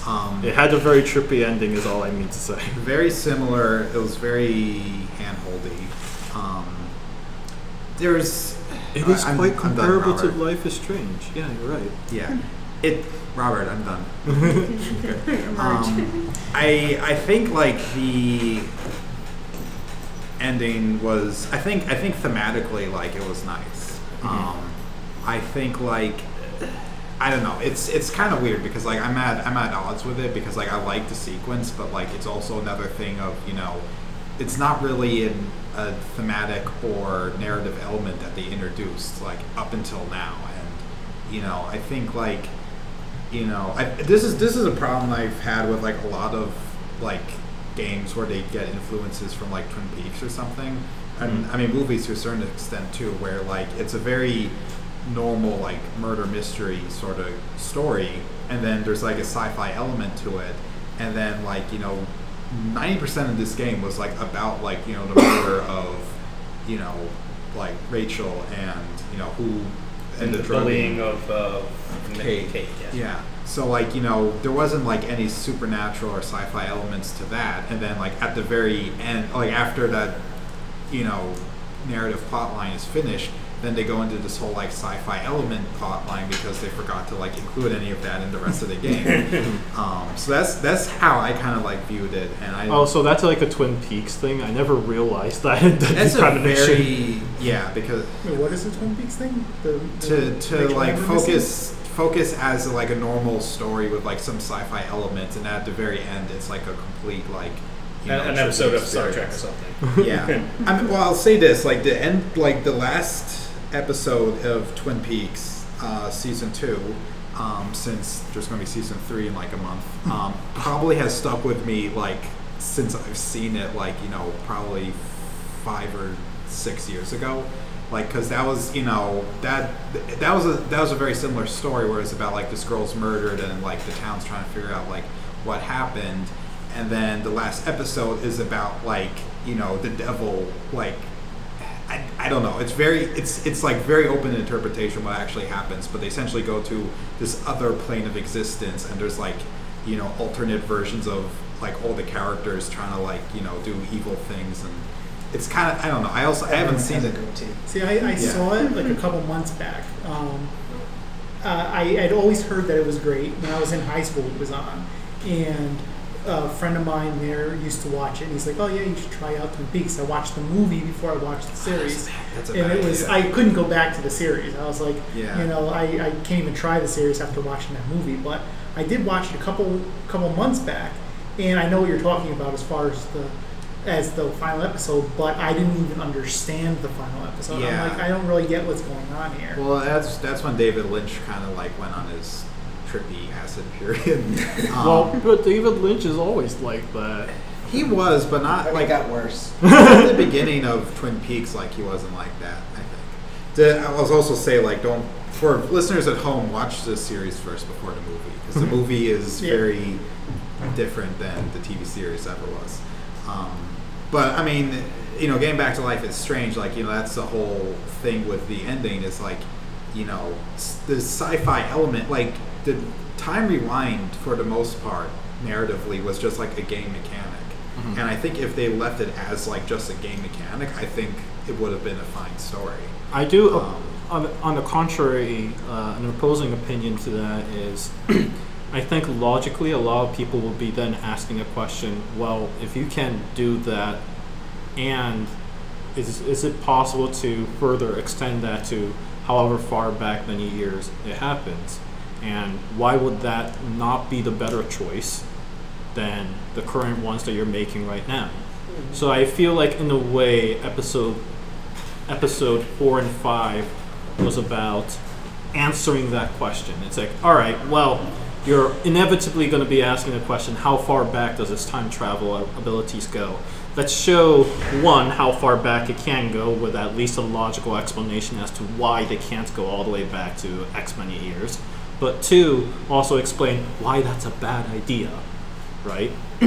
So you have like this narrative conclusion saying, all right, so clearly this is not working for us. We shouldn't really be abusing this power as much as we are. Like a good Marvel comic.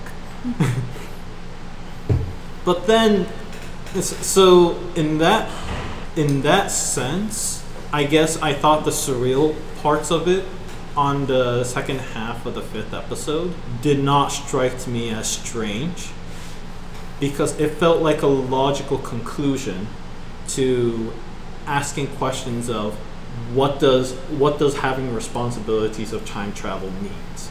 Now, it did it in a spectacularly trippy and out of character way, which I genuinely appreciate. I love surrealism. So I can understand why a lot of people that felt like a very left field thing to do, but at least I would argue from a narrative perspective, it makes sense that there'll be an hour or two devoted to the question of, was this the right decision or not? Which I think that entire section was meant to do.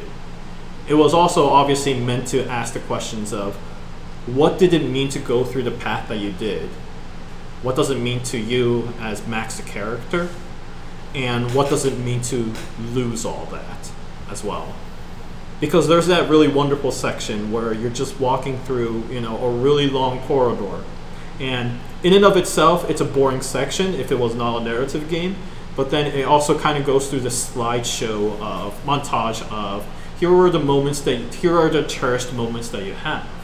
And like that is a really special moment for me, because it makes you really ask the question, at the beginning the whole episode was all about these were horrible choices that you made, but then the game kind of takes a step back and then say, like, here are the gains that you actually made with the consequence of the choices that you made. Do you cherish those moments more, or do you think about all the bad things more, right? So in a sense, I feel like that I can understand why a lot of people may not like episode 5, but in a sense for me, it was like a really satisfying way of ending that journey, with an exception of obviously the very final ending where it's like, really, you just say, don't do what I did in the game, or do what I did in the game. Like, that's really what it boils down to. And no, I will not even like that either. But up to that point, how they get up to that point was something that I really liked, because it really puts a lot of questions in a gray area. And it's not clear cut. You're asking questions. It says, like, as you're playing the game, it's asking about what kind of person you are, and which decision how would you choose, how would you take it in this scenario? You're not Max, obviously, but we're giving all of these sort of, cards in front of your table right now, and it's going to amount to this at the very end. What are your thoughts? What are you really thinking? And I guess that's kind of like why I like that. It just, that part in the game for me, like, really gets under your skin and just like starts asking you these, knife-piercing questions, like, are you really sure you want to do this? Or there's also the fact where, I just like the fact that there's a lot of out-of-character moments, and you can easily explain it away because it's all inside, Max's head, and clearly it's not meant to accurately portray any of the characters at all. But, it just kind of acts there as challenging your perspective of things aren't really all that black and white, which, how would you interpret this situation if you're actually in it, that kind of stuff. So those are my opinions on that area. Well, let's look at it from Max's perspective. Okay, so she's been away from her hometown for 5 years. Right. She comes back pretty much to learn photography, and she completely idolizes her teacher. Right. She runs into her best friend from childhood for the first time and sees her get shot. Uh-huh. She discovers she can travel through time. She witnesses another friend kill herself. Right. Whether she can change that or not, but she witnesses that. She goes back in time and completely screws up her best friend's life to the point where now she has a choice that she has to make, which neither one is really good. Right. Then she has to make the choice of doing what she did to right that. Mm-hmm. Then she finds out that, who she thought was like her idol was not her idol. Mm-hmm. And finally, when we get to the final episode, every single time she puts things in a perfect way, Mm-hmm. she has to change it, not by force, but because she has to. I mean, she manages to get away, Mm-hmm. and she manages to have him caught, and now she's, got this prestigious thing, but she realized she has to now fix things and go back because of the hurricane, and it just puts her right back in the dark room. And it's like every time that she manages to fix something, she has to screw it back up again. And Right. for the first quarter, at least, of the 5th episode, it's her succeeding and failing immediately afterwards. Mm-hmm. So by the time she has this breakdown, I mean, can you imagine all the stress that she has put through out of all the things that has happened to her over this week? And everything in her head is just blowing up. Right. And she's being sent on this because she just can't handle that stress anymore. Mm-hmm. Yeah. I 100% agree with that interpretation. I hope that makes that segment feel a little less out of place for you, John. I was half listening, sorry. Other things. Don't worry, you can listen to the podcast later and comment on the YouTube video. Yeah. So, yeah, I mean, like I said, I 100% agree with that interpretation. I didn't especially think of it that way, but that's the benefit of being a player in a video game rather than a character in a fictional universe. But it does make perfect sense to me that probably that was what was going on in the writer's head, and they concluded it, they added that segment of it to at least explain her inner conflicts and demons and angels. I want to say, just kind of tangentially, I'd like to see one of these games where the character is kind of semi-aware that someone else is controlling their actions, i.e., the player. I think No More Heroes. Or Deadpool. Maybe. There's a Sam and Max game, which is the dog and rabbit detective team that Telltale used to do before they became licensed. Yeah. before when they were still LucasArts employees, essentially. But there's one episode where Sam, the character you normally play, Sam, there's a plot line where he was mentally controlled, which the controller said seemed to be very easy to do since he seemed incredibly susceptible to others' commands, which is kind of a little nod. But I think a game like this would be interesting where they're kind of aware narratively, there's other choices are being made for them, and I don't know, meta narrative is a whole thing that would be cool to dive into, which kind of is an idea I got at the end of playing this game. Are we going to do a Stanley Parable podcast at some point? Because we might as well discuss about that if we're going to do that. I can't play it again for another 4 years. So anyways, didn't mean to go into that tangent. I'm going to stop. Anything else? actually, I'm curious. How many people, when they were playing it, thought this was happening in a college? It didn't seem very college level. Yes, they did say it was high school at some point. I realized that like later on. But they also said that like virtually all the characters were like 17 or 18. Right, they were all 18 years old. It's a which is- prestigious private school, which Right. has which kind of like a boarding school. You Which live is on a- campus. You have Great.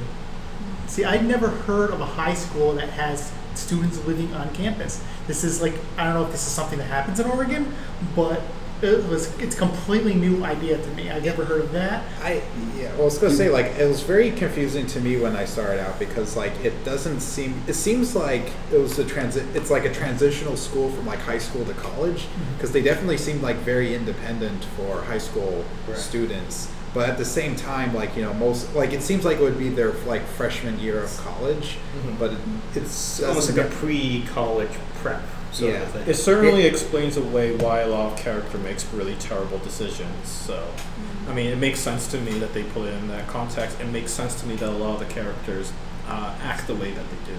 Yes, Chris.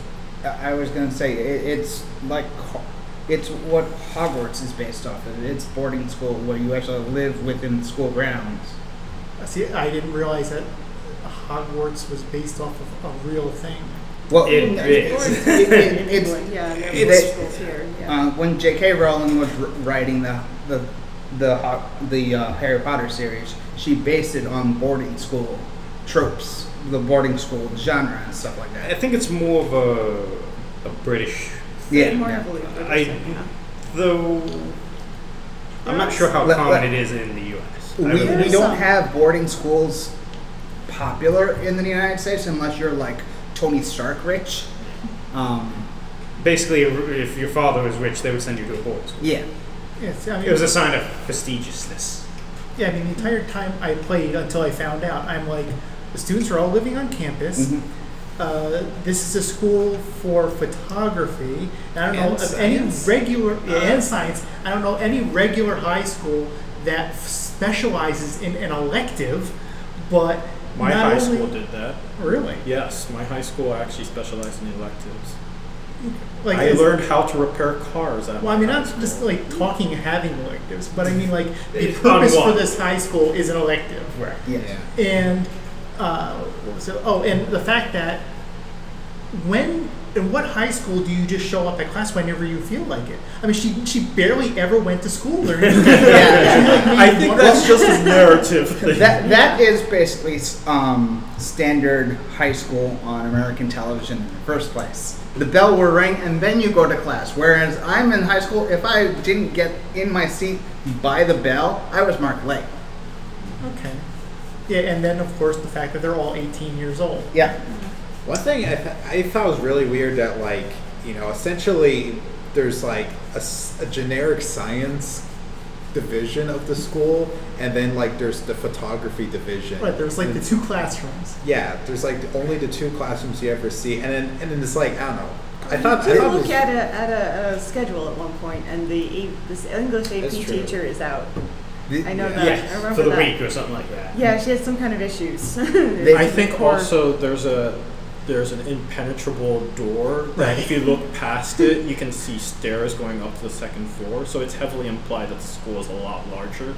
yeah. And for in-game reasons and lack of budget, they didn't make it as large. Yes, I think I remember in the opening sequence, I remember following some of the students, the ones you couldn't interact, just following them around, and they'll open up doors at the end of the hallway, and you can look. So do these guys. Yeah. Yeah. We try to go through and it Yeah. visible. Yeah. Schrodinger's rolls, as I like to call them. There are probably other subjects. They just didn't put them in the story. Mathematics, literature, very. Yeah, English AP. Yeah. Although, to be fair, most of the characters were either photography focused, Mhm. science focused, or sport focused. Yes. Right. There were a few jocks. Similar to most of the people I knew in high school were in the science and mathematics areas because that's where my interest Right. was. But going back to like the high school trope, that's kind of like the three circles of high school. You know, you have the arts people, you have the science people, and then you have the sports people. Yes. I will say it did take me out in the first episode when we go out of the campus front field and everybody's a complete jerk. And John and I were like, we don't like these people in real life. Well, then you wouldn't have a problem with the tornado at the end destroying everything. Well, part of the game also is warming up to these people and getting them to be better towards her. Right, because you're a new student there. Yeah. You're meeting virtually everyone there for the first time. Yes, Except but for... But in reality, people are not going to be. Not every single student in a high school is going to be a jerk at you. Right. The frequency makes me question really what's going on. Yeah. Well, this was also... It's also a prestigious school, so everyone might be just a little bit more snobby. So, Yes. as the trope. The Keep in skater mind- guys were nice to you. If you go over and Well, talk to yeah, the but there skater was implied that they were, smoking or something. guys. Yeah. Keep in mind, you're also seeing this through your own personal biases and experiences. I will say though that was a very intelligent way of giving a tutorial in a very Ocarina of Time like fashion. Ocarina of Time, their tutorial system is literally throwing you in a village and every character telling you what button to push. Whereas, first off, with Life is Strange, they'll tell you what button you should push, what these icons are, and then they just throw you in an open field and say, now practice that. And it's genuinely fun to see what kind of different choices you can unlock as a consequence of using your time reversal or your examination abilities or something like that. And I thought that was a very intelligent way of implementing it while also making it very low stress, because it's obvious you're not going to have much consequences with this jock character that's not going to appear again until the episode. Right. So yeah, that was actually genuinely an interesting implementation of that. I do think it was a rather strong episode 1, to be honest. As about the whole front yard scene that I remember, there was one girl, I don't remember her name, but you talk to her, and she's very bitchy, but at the end of it she talks about, I'm so stressed because about my mother and how she's in the hospital. If you rewind time, you discover that you could start the conversation with that, and it's a completely different conversation. And I like that a lot. Yeah, that impressed me as well. It absolutely juices that time reversal mechanic, because now that you have all these new information, you're like, well, obviously, if it was just a normal narrative game, a person's like, well, that would have been nice knowing it so that I can have a better conversation. Well, guess what you can do in Life is Strange? So yeah, that was like a big F. I really appreciate that they added that mechanic in there. Now, in no instance is bullying ever acceptable, but was there anybody else who felt like Kate's punishment did not fit the crime? I mean, these are all 18-year-olds, and would anybody in reality blink an eye if even the most good Christian girl was kissing a couple of guys at a party? I mean, since when has kissing ever been like... Well, it was heavily implied it wasn't the kissing that it ticked. Well, that's all she did. Well, that was all. That was all. No. The rumor mill might have caused it to be exaggerated. No, I remind you that in the first episode, that note that was being thrown around specifically said you looked nice in that video, and I believe in the video it wasn't. There was a lot more going on that, that would go into assault territory. Well, all the dialogue was essentially we have video of her basically kissing a bunch of guys at this party. Right. But it escalated into... Or video of... But it escalated into... porn video. It says, the first note you come across, it says porn video, I think. Right, but then all the people you talk to says that she was kissing. So it's like, in what reality does kissing a couple guys at a party equate to being... Yeah. Mm-hmm. I think it's just the other characters or whatever, stretching something that would be very innocent into something. I'm curious if that was like a boulderized dialogue or something, because within the first episode, it's pretty clearly implied she went through far more than just kissing. Yeah, it does seem So that's what the 5th episode explains, though. Right. So the second episode the second episode doesn't sound too wild in that sense, because holy crud, was she not in a beautiful place by that point. Right. So it does. So I don't think it's I think it's neither just a rumor mill, like it's something really sinister was obviously happening at the time, and a lot of people knew a lot of that sinister thing, but took it as her own. It was her own choice of doing so when Rather it than clearly being- was not. She was well intoxicated and well beyond decision-making point. So I don't. I mean, I don't think you're wrong in the sense that if it was just a bunch of kissing, that would have been a significant retribution for something that seemed rather normal high schooly thing to do. It's murder, But- arson, and jaywalking. It's kind of, But then, like within the first episode, there's a lot of implications behind that action that went well beyond kissing. So I'm pretty darn sure. It was boulderized a bit, you think? I'm pretty darn it was Boulder. Yeah, exactly as you said. And if anything, like they really wanted to go for more, and that would make sense why all the characters, all the high schoolers, reacted the way they did. Right. But I'm thinking about this now because it's episodic. You can release part of the story and then see reaction. Right. So I wonder if the developers, they release this and then they saw a reaction and they're like, oh crap, we need to tweak some things so that it's not as bad as it seems. Yeah, that's not unusual. I mean, I recall the Polygon review, which is something I briefly mentioned during the transmissions, that gave a low score on, I don't recall which episode it was, because it covered sexual assault. Right. And to the writer's credit, it's their article. They made their opinions very clear as to why they gave the low score. I think it is justified. At the same time, like, I'm also not, it's kind of gives the scenario you were talking about, which is, do we lose something as a consequence of that if every journalist reacted that way? Mind you, not, like, I think the majority did not. They appreciated the way they approached it. They appreciated the way they approached it. And also, to be absolutely clear in the podcast, I'm not saying Polygon, whoever wrote that article, or Polygon themselves are a bad location or a bad journalist or anything, because like I said, I think all their decisions were perfectly justified, and it makes perfect sense to me that they gave the score that they did, especially given their reader base and so forth. So I don't know. You are probably right in some of the concerns as to, like, maybe we lose a little bit of context as a consequence of, attempts to dimming down and reacting to audiences so that it caters a little more to them. I'm personally more in the line of thinking that, it's always necessary to find a balance in that kind of thing.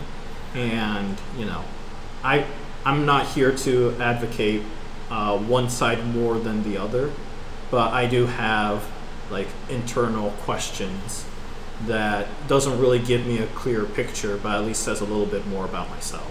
now, at the beginning of episode 2, you see Victoria write a URL to Kate's video on the window or the mirror, and then you had the choice to erase it. Did anybody actually go to the URL, like in real life? Did you? Yes, it actually exists. Oh. I see. I mean, that just sounds to me like they wanted to make a meta joke out of it, Yeah. which is cool, I have to say. Did Life is Strange, Don't Nod Entertainment Studio basically do a lot of, like, these augmented reality games, or, like, is that just one of that, or? If I recall correctly, I think the only other game that Don't Nod has made was Remember Me. Right.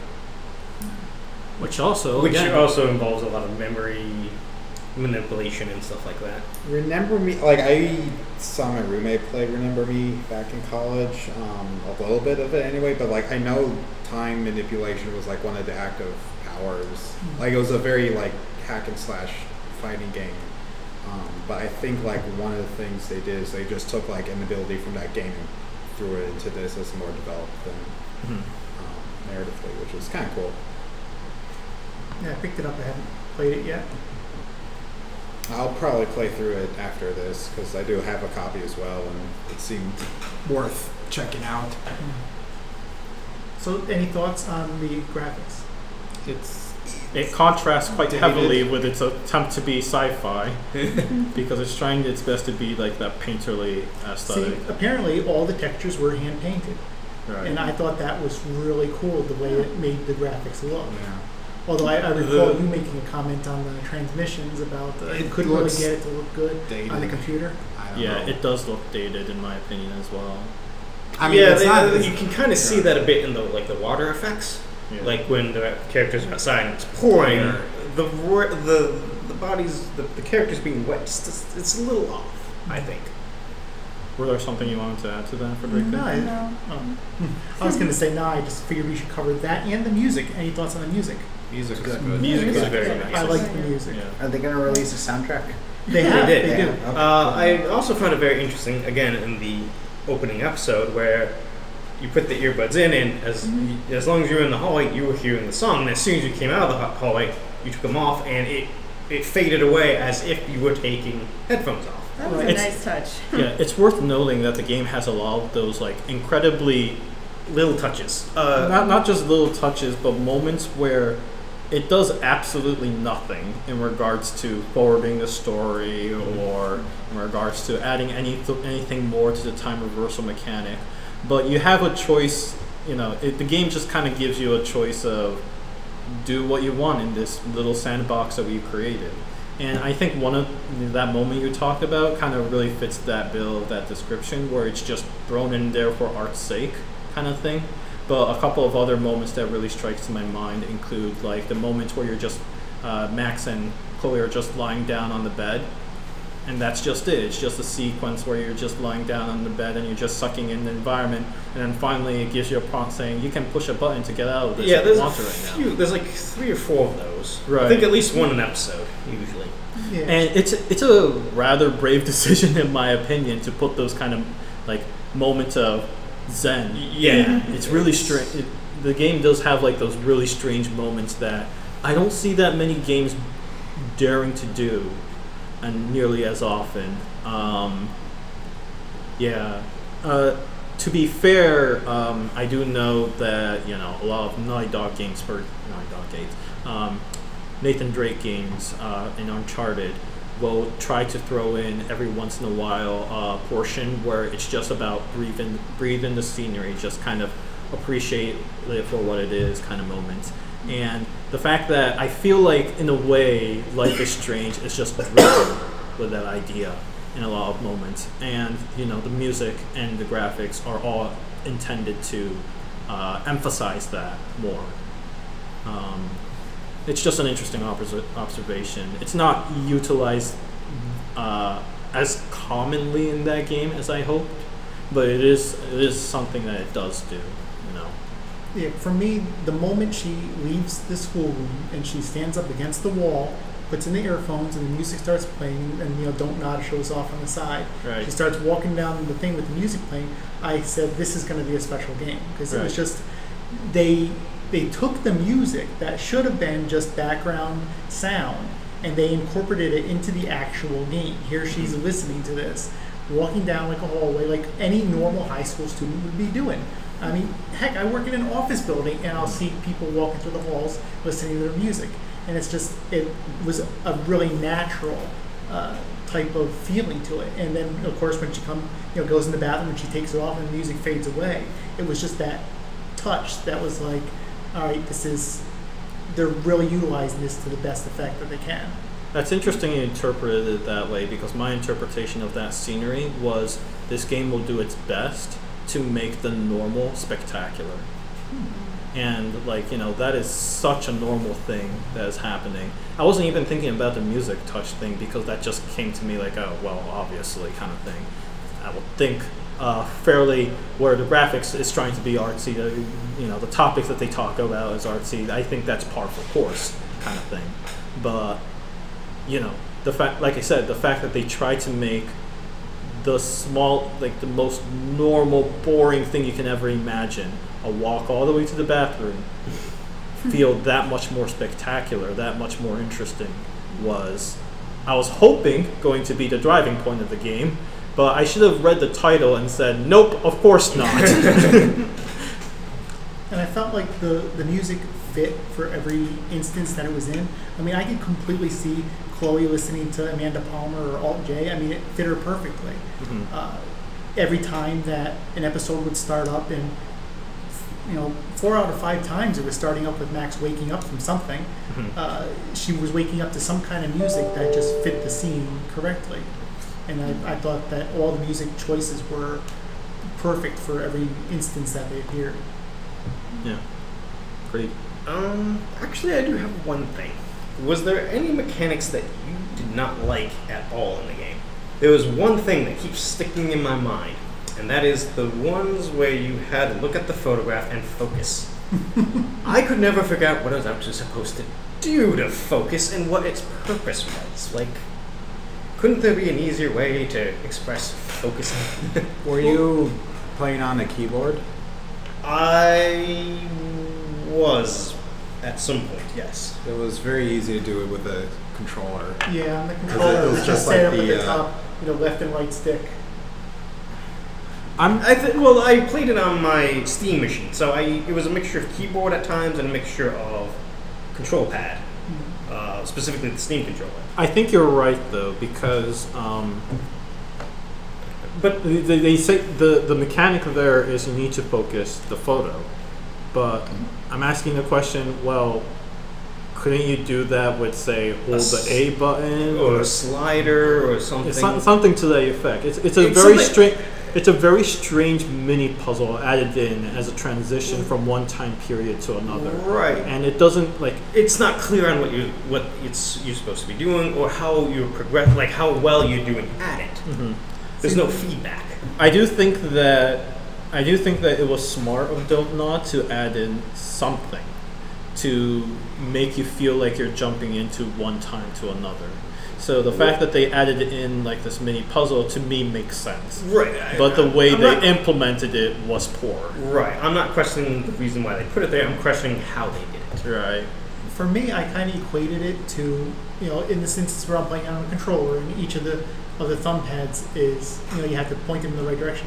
I equated it to each of the thumb pads being the direction your eye is looking. So the left eye or the right eye is looking in whatever directions until you focused on the picture correctly. So that's kind of how I kind of pictured it. So it kind of made sense in that vein. A mechanic I wasn't nearly as fond of was that, so reversing time allows you to retain your inventory that you achieved in the future. Makes no narrative sense whatsoever, but I understand to move the story forward in interesting ways. That is a very utilizable feature. I was not a fan of you stay in the same place even if you're reversing time, which makes a lot of genuinely interesting puzzles. Such as the one in the principal's office. Right, where you had to blast through the door. That one's really interesting from a mechanical standpoint. From a narrative standpoint, you're like, how'd she get here? Right. Why? Because from Chloe's perspective, it would have appeared as though she teleported. Right. She's a master of time and space. Either teleported or there's a second one of her who's going to take the same course of events that she originally did. Because, like I said, the inventory one I can stomach because at least that's an interesting way of moving narrative forward, even if from a physics perspective, you're like, screwed up. that's not how it works. You don't need the law of conservation of mass and energy. Right. Well, I mean, it's still only one hammer or whatever wherever you grab something, but yeah. Right, but I mean, if we're taking realism here, if she did travel back in time and reappear where she's, is currently standing, she would be floating in space. I mean, the Earth spins around the sun so quickly that she would be like dead. Which is why most time travels will keep you at the same latitude and longitude and ignore various mega aspects of relativity. Or the fact the Earth is moving, or the galaxy is moving. Yes. Right. So this is willful suspension of belief here. Yeah. No, I agree with you, but I did find it a little difficult to figure out how far back I was traveling sometimes, especially in when you were in a sandbox environment. Oh yeah. Because I would go back too far. I'd have to go back and do the conversation again because I'd overshot it, and it would be hard to tell. And Was sometimes the- I just go back to check. Was the was a little spacebar loud. chat always been in Yeah, the but episode not for one? every single conversation. Was spacebar chat? The spacebar to skip Yeah. mechanism. Was Oh, that always in I episode actually one? I loved think the that was game with only- that too. Yes, I think it was introduced in one. Because the first time you go back and redo a dialogue, it says you can hold spacebar, press Oh, okay. spacebar to skip Yeah. chat Interesting. embodies. I didn't know that. I just Right. wanted to confirm. And you were very dismayed at the fact that they let you hit spacebar to skip the credits. Yes, I was. I actually broke the game going back in time and then spacing out at a time when I shouldn't have been. It was really took me out of the game, but it was. What happened? Oh, you'd love it. It was in the junkyard. It was in the junkyard, and it's Frank. The confrontation with Frank, and I've got the gun and everything. I'm going to go back in time. And I'm going to not shoot him because he gets so angry about it because I was going back again. And I decided to stop and space skip, and suddenly the gun is hovering. He's frozen. So is Chloe, and I could still move around. And I took a picture of Chloe. And it had the whole animation too with the thing she does. Oh, if very only funny. if only talking down on Kate went exactly like that. Oh yeah. It's like, Kate, Well, I couldn't I'm gonna actually do take a anything. step back now. Oh, you're stuck. No, I had to go back to the save point actually because it would not work. So speaking of holding a gun on Frank, I'm going to travel back to the beginning of this conversation and answer John's question. I chose to actually shoot Frank. I did not want to lose the gun. If you didn't shoot, he would have taken the gun. If you shot, he would have figured empty bullets. I need the gun. I wanted to keep the gun. He doesn't die though, right? No, he doesn't No. get shot at all. It's either Frank? well, There's In a like later the very branch. beginning. in the later episode, there's like there's a lot of options for Chloe to essentially get a gun, which I was kind of scared to have Chloe have a gun, which is why every opportunity I took it away from her. But there's a confrontation with Frank in like episode 3 or 4 or something where like right. if she has a gun or they both have guns, then it ends Very poorly. yeah. Which I ended up going with like a good route with Frank where he actually helped us. Right. You talked him through it rather than through violence. Yeah. And But he gives but the there's good like three different ways that scene could end. Yeah. About Frank. It could be he lives and he walks away, he gets shot and injured, or he dies. Yeah. And then, of course, there's always the possibility of Pompidou. Oh yeah, I forgot about Pompidou being in there too. He could also meet. If he's still around from a previous episode. Yes. Oh, he gets wounded. Like he doesn't get. You I can. thought he got hit by the car. You can get him hit by a car, but he only gets wounded, so he's like less effective essentially. But then he's like Frank gets mad at you and Immediately, yeah. I don't think you can get any good dialogue out of that from that scenario. Yeah. Yeah, see, I never even considered causing what would have got him injured. So in my playthroughs, I never saw what Yeah. would I happen if I didn't did either. that. I looked it up. Interestingly, I played through the first time. I did all the choices that I thought were the good choices, and then I started playing again, but doing all of the bad choices just to see all the bad decisions, how cocked up we can get it. I don't think I've made it past the first episode though. But I would like to play through it with like a developer commentary. I don't know how. The developer commentary isn't a running commentary. It doesn't play while you're playing it. It's more like featurettes. You've got like 9, like you just sit there and listen to them talk. Which would make sense because since it's not very linear, it would break the narrative. Right. I thought it was going to be actual But commentary. if you're playing it for the creator commentary, you are not really listening to it for the narrative. You're listening to it for the commentary. commentary. Yeah. Valve did like a really smart way of doing developer commentary where they actually have like physical nodes in The route Their where you maps, yeah. selected it or something. which is what I thought was they were going to do. So I haven't actually That would checked make it a out. lot of sense because then it's if you want to do the story, you do the story. If you wanted to hear the comments, you would pick up a phone Yeah. or something. I hear commentary and I think running commentary. I don't think featurette. They should have called it director's featurettes. it's listening or reading the fourth wall, if you will. Yeah. I was gonna throw one fan theory out there and see what you guys think about it, which is, Rachel Amber is also, like Max, capable of reversing time. And while the game episodes were coming out, and the last one has not been out yet, so that there was no particular reveal about her, a lot of people were asking the question: Is Rachel Amber actually Max Caulfield, just in a different alias? Because the reason why this whole theory took about, or like incarnation. Yeah, right. They look different. They look completely different. Yeah. Right. Despite the fact that no, they don't. Well, it's completely different. They're different. Right, but didn't a character confuse? Well, whenever Max would wear Right. Rachel's clothing, Yeah.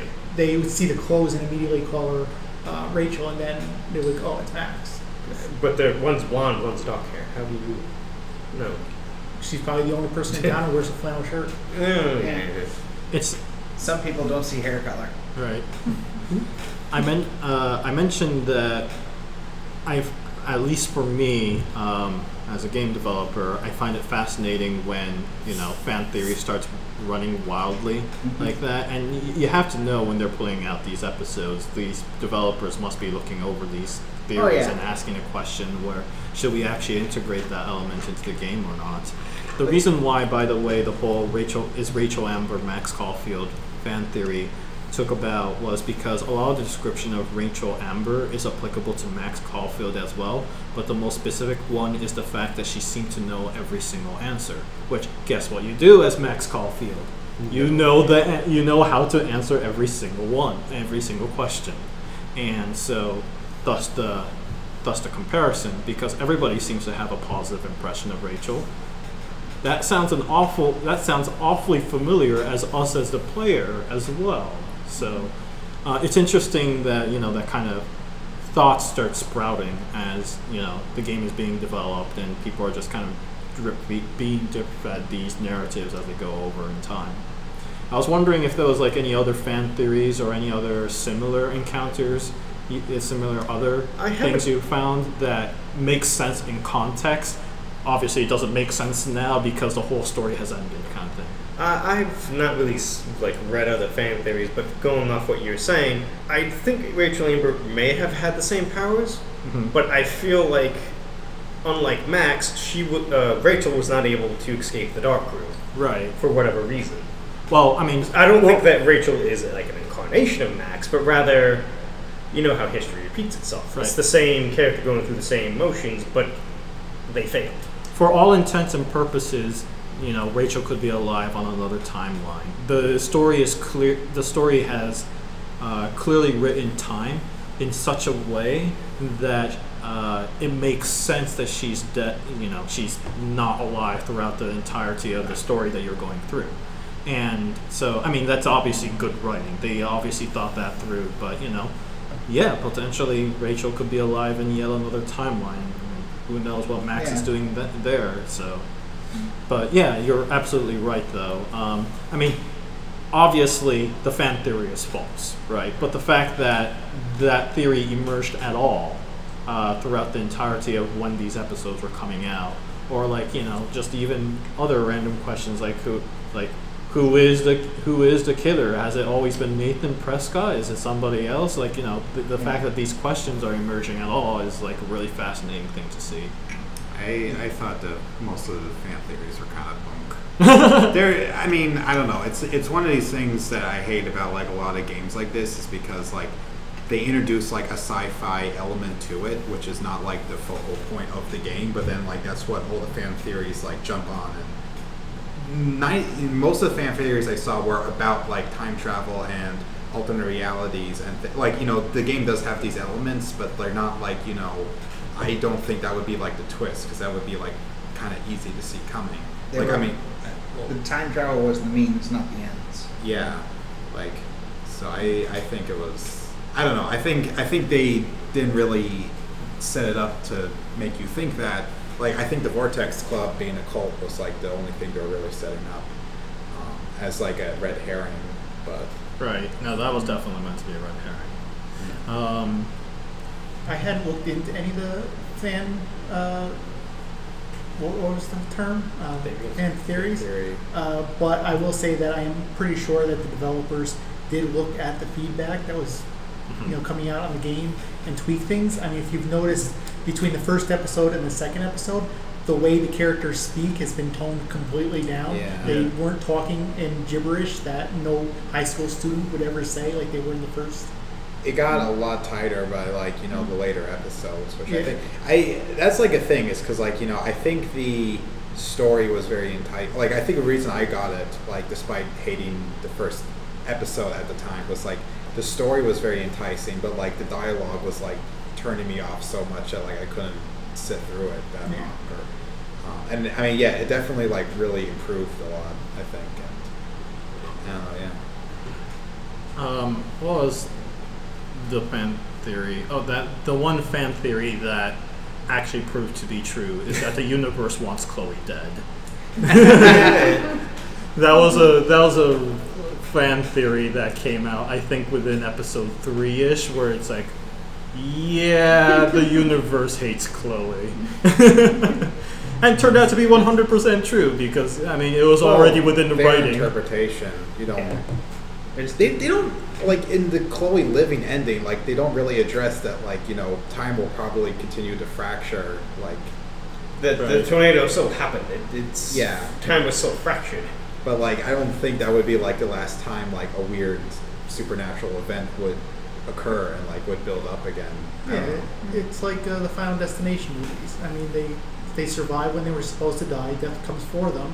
If any of them get passed over, it's not like Death just gives up. He just finishes the circle and then he comes right back around again.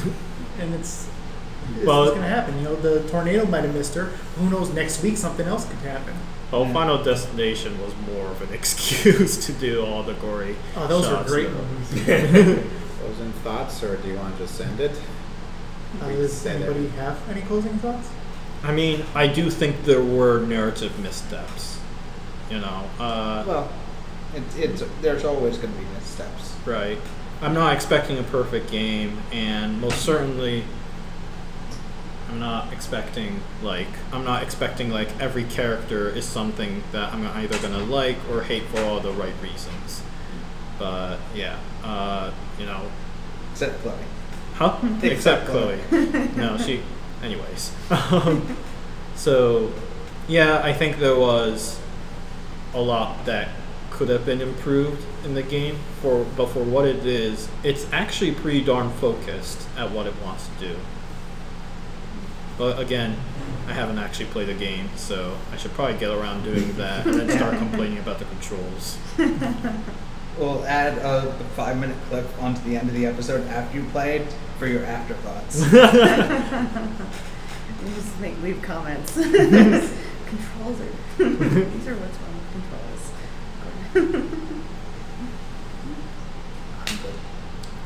I'd like to finish it actually, despite the fact I know that they're. Yeah. I'd like to see what happens. I was saving my closing thoughts till last, but I guess I'm the last. So, no, I very much enjoyed the game, obviously, that's why I picked it. Yeah. I found it to be a very well written narrative, very emotional in all the execution of things. I had a couple nitpicks with it. I definitely hope the second game doesn't have me collecting any bottles. Oh yeah, no, that was terrible. If she does, if the character comes back and has more psychological problems, I mean, maybe you should jump from genre to genre, like platforming and an RPG. But yeah, I definitely suggest everybody play it. And yeah, that's about it. Thank you for tuning in, listeners. So we just keep talking over as we try to create a page.